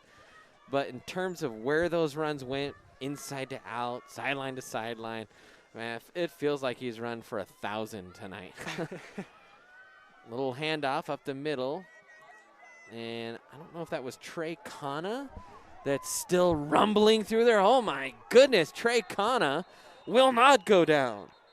How about that? You got to wonder what these Erie running backs are being fed, because every single one of them seems to break every tackle. That's ridiculous. I don't know if that was Trey or you're saying yes, it was. By the way, Evan Rearick has checked in the game. Tigers rolling 3 deep at QB. I told you they're deep, and they got 3 good ones. I think they got 3 QBs that would start on most teams in this classification. That's a good issue to have. Hand off to Kana, and Kana just saying, yeah, I know you shot the gap. I know you got in the backfield, but, yeah, you're not bringing me down. So, Trey Kana, no gain on that one. But all the Tiger running backs, this first touch, they don't go down. You got to tip your hat to Coach Steve Higgins. I think he's one of the top coaches on this coaching staff, and he just always has his dudes ready. So Trey back there with Evan again. He gets the direct snap. I'm not sure if that was planned. It went right to Trey, and he caught it and ran it forward for 5 yards. Good heady play there by Trey. The reason I say I don't think it was planned is Evan reached for it, and then Trey caught it, and he was just like, okay, you go ahead and take that. You know, when life gives you lemons, you make lemonade. So they gave him the football unintentionally, and he just ran that right up. All right, Rearick in the shotgun. Tigers a little bit tighter of a formation here. They're going to run Reed, and Rearick gets engulfed. And a big play there draws a little bit of a cheer from the Silver Creek fans. That was their best play in quite a few minutes. Yeah, it really shows how much momentum matters, because coming out of that 30-minute break, going into the 30-minute break, both teams were fighting back and forth, but coming out of it, it really looks like Erie had the energy. Yeah, they executed the 2-minute drill with Alex Austin. I mean, Blake got hurt on the drive. You're in a 2-minute drill after a 30-minute break. A weird situation, and it was a great job for Erie to score on literally the last play of the half. And that's been all Erie since then. Piper will punt, a bullet punt right into the chest of the Raptor returner, and that is Ranger Martinex. Number 6, Ranger Martinez. Oh, it's misspelled on the roster. It's Martinez. As we hear over the loudspeaker, our hard copy, trust me, there's an X at the end of there. I didn't just make that one up. I think our graphics still showing the third quarter. I don't know. Software is being a little bit finicky here tonight.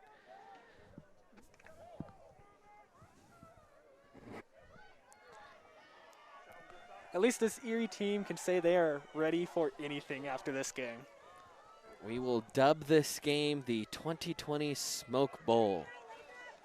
And actually, I think there's a sponsor here in Longmont that is sponsoring the Silver Creek team called Smokin' Bowls. I'm not making that up. I promise you I'm not. I was listening to the advertisements going at the half. I'm not trying to be funny there. I'll have to look that up for sure. Yep, they're a restaurant here in Longmont. So on Main Street in Longmont. So I told you I didn't make it up. That's a high snap. I'll say this. I got so defensive there because I didn't realize how it would sound until it came out of my mouth. So please don't take exception to that. Didn't mean anything by that other than this game has been smoky. You have the Ice Bowl. You have the Fog Bowl. I think the Eagles, it was maybe Eagles Giants that played in the Fog Bowl. This one is the Smoke Bowl for sure.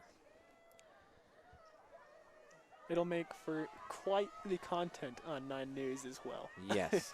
They have actually had their camera pointed up in the sky for the last little while. I'm not sure what's going on, if they're trying to get a live shot at the smoke or what.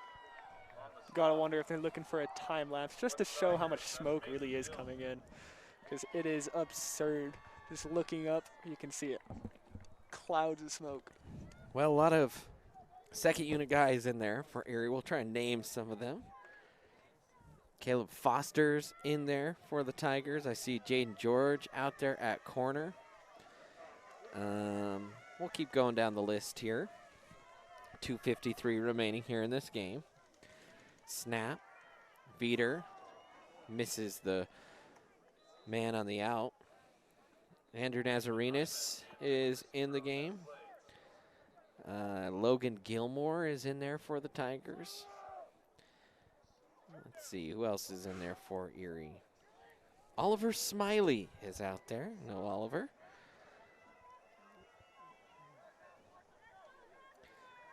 Looks like Forrest Wilson is out there for the Tigers.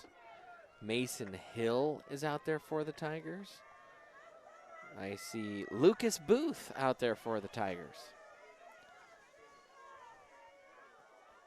Trey Kana out at safety. A lot of good young talent on this roster. That one is overthrown. Incomplete. And who else? Derek Hall is out there. Lucas Furman is out there as well. I think that's everyone. I think everyone that... Nope, Karsten Hansen is out there.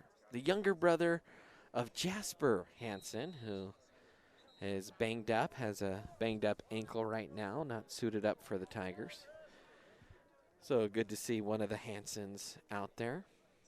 Hey, we also have some good news. We kind of shouted out earlier in the game. The cross-country team, they'll be running at state tomorrow if the smoke is okay. There are some actually smoke guidelines for running cross-country that Blake was talking to me about off air earlier, so hopefully that can go off without a hitch. And a special good luck to them.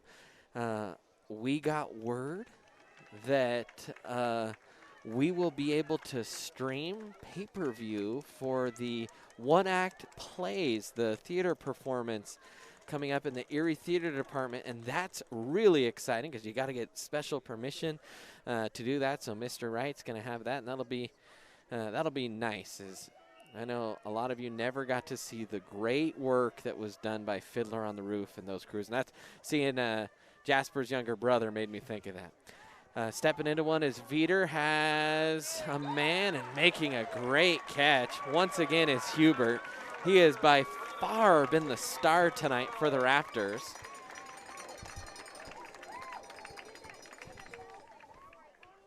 And he just balled out all evening. A lot of seniors on this Silver Creek team. Veeder is senior. I believe Hubert is a senior. Oh, no, he's only a junior. But just looking up and down the roster when I was preparing for this game, very senior-heavy team. Yeah, it was quite the pass for Veeder to make. He picked up the bobbled snap and just launched it down. Handoff left side, and the Tiger defense can't quite hold as there's a touchdown.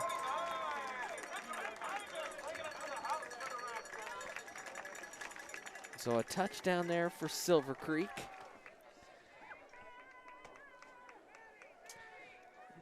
And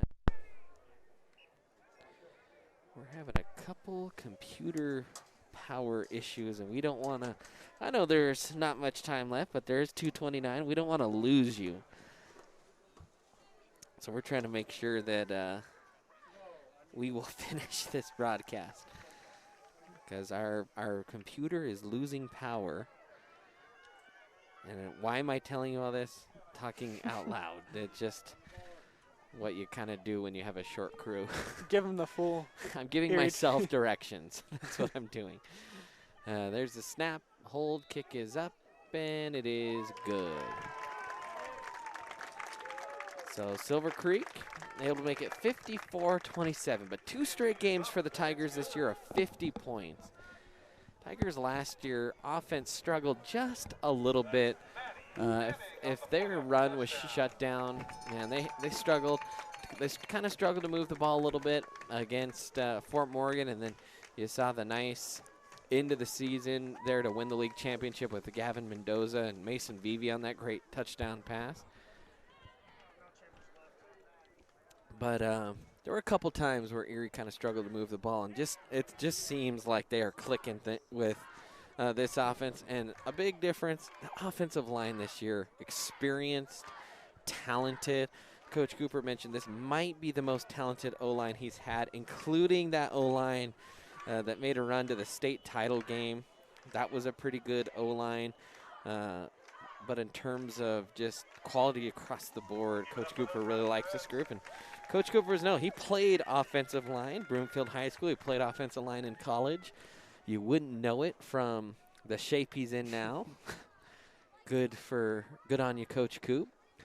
Yeah, that's kind of been his story. Now this is going to check inside the 5. Thyssen had to come over and just pick it up off the turf, and Thyssen will get it across the 15. Yeah, that ball just hit the ground and just stopped dead in its tracks. Like Velcro down there.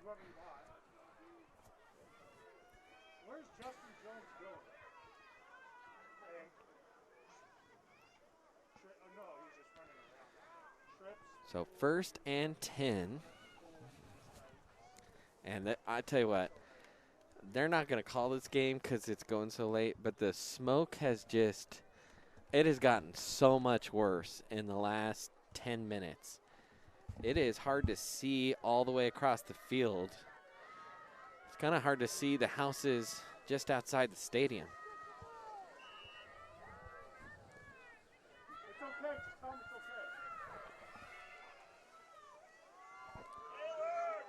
And there's a handoff to Kana. Another broken tackle. Man, Kana, there's another one to watch. Blake, just another player to watch. Yeah, once again, just refusing to go down. Coach Higgins has got to be very excited as a coach. He's got quite the group. Yeah. We were talking about quarterbacks earlier, most of them being able to start on most varsity teams. I think almost all of the running backs on this Erie team could start on most varsity teams. Yeah, and it's it's a total pipeline because you got Vivi as a senior, you got Thyssen as the junior, and you got Kana as a sophomore. And every time he's been in, I've been pretty impressed.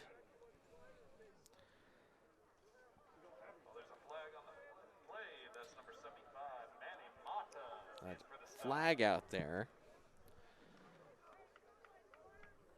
And it was a hold or illegal hands to the face. I couldn't quite tell. They declined the penalty, and I think it was a 4-yard loss maybe. Yeah, as a running back in Erie, though, you got to be pretty happy. I mean, they all have that grit mentality of just, you won't stop me. I mean, Vivi got to learn under Roper, who had the mentality, and he developed it. Now Thyssen gets to learn it under Vivi, then Connell will learn it from Thyssen. It just lines up perfectly for all of them. Handoff, and no room to run there. And getting that carry was Chase Miller. Number 79 for the Raptors on that stop, Taylor Reese. And so loss of a couple. Tigers will still finish with 460 yards rushing tonight. 50 yards through the air. Pretty remarkable. 1 minute exactly left on this broadcast. We're not going to have much of a post game here tonight. We're going to pack up and get out of this, I don't know, smoke storm that we've been caught in tonight. Yeah, we'll have to take a look at the books, though, and see where that 460 yards rushing ranks among. Really, I miss my chance for all the smoke idioms that I could have come up with tonight. Could have talked about smoke and mirrors, smoke on the water, a smoke screen. And the Tigers actually get the ball back off that punt. And so they'll just kneel on it, I think, one more time. Might see one carry from another youngster here.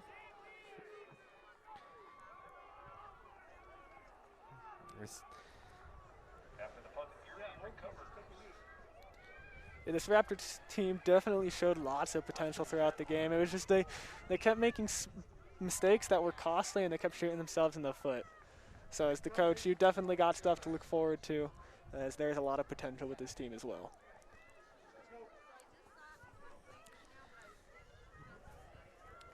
Well, the Tigers will come away with a victory, and no smoke signals back to Erie. That was lame. I'm just trying to come up with smoke idioms. I should stop, but kind of a little lull here toward the end of the game. Just having some fun with Blake here on the broadcast. A special thanks to Blake Donaldson for calling color here tonight, as well as running our replay system, multitasking it. And Ethan Dillinger, who is our camera operator here tonight as well. Special thanks to him. That was his first night on the camera.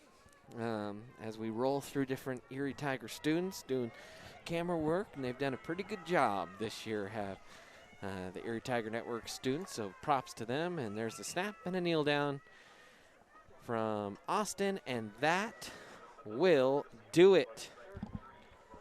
So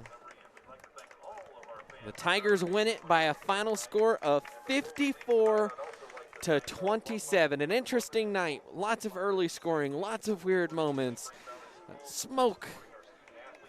But ultimately, it will be remembered as a Tiger victory. For Blake and Ethan, I'm Brandon. Thank you so much for joining us. And until next time, Tiger fans, I'll chirp at you later.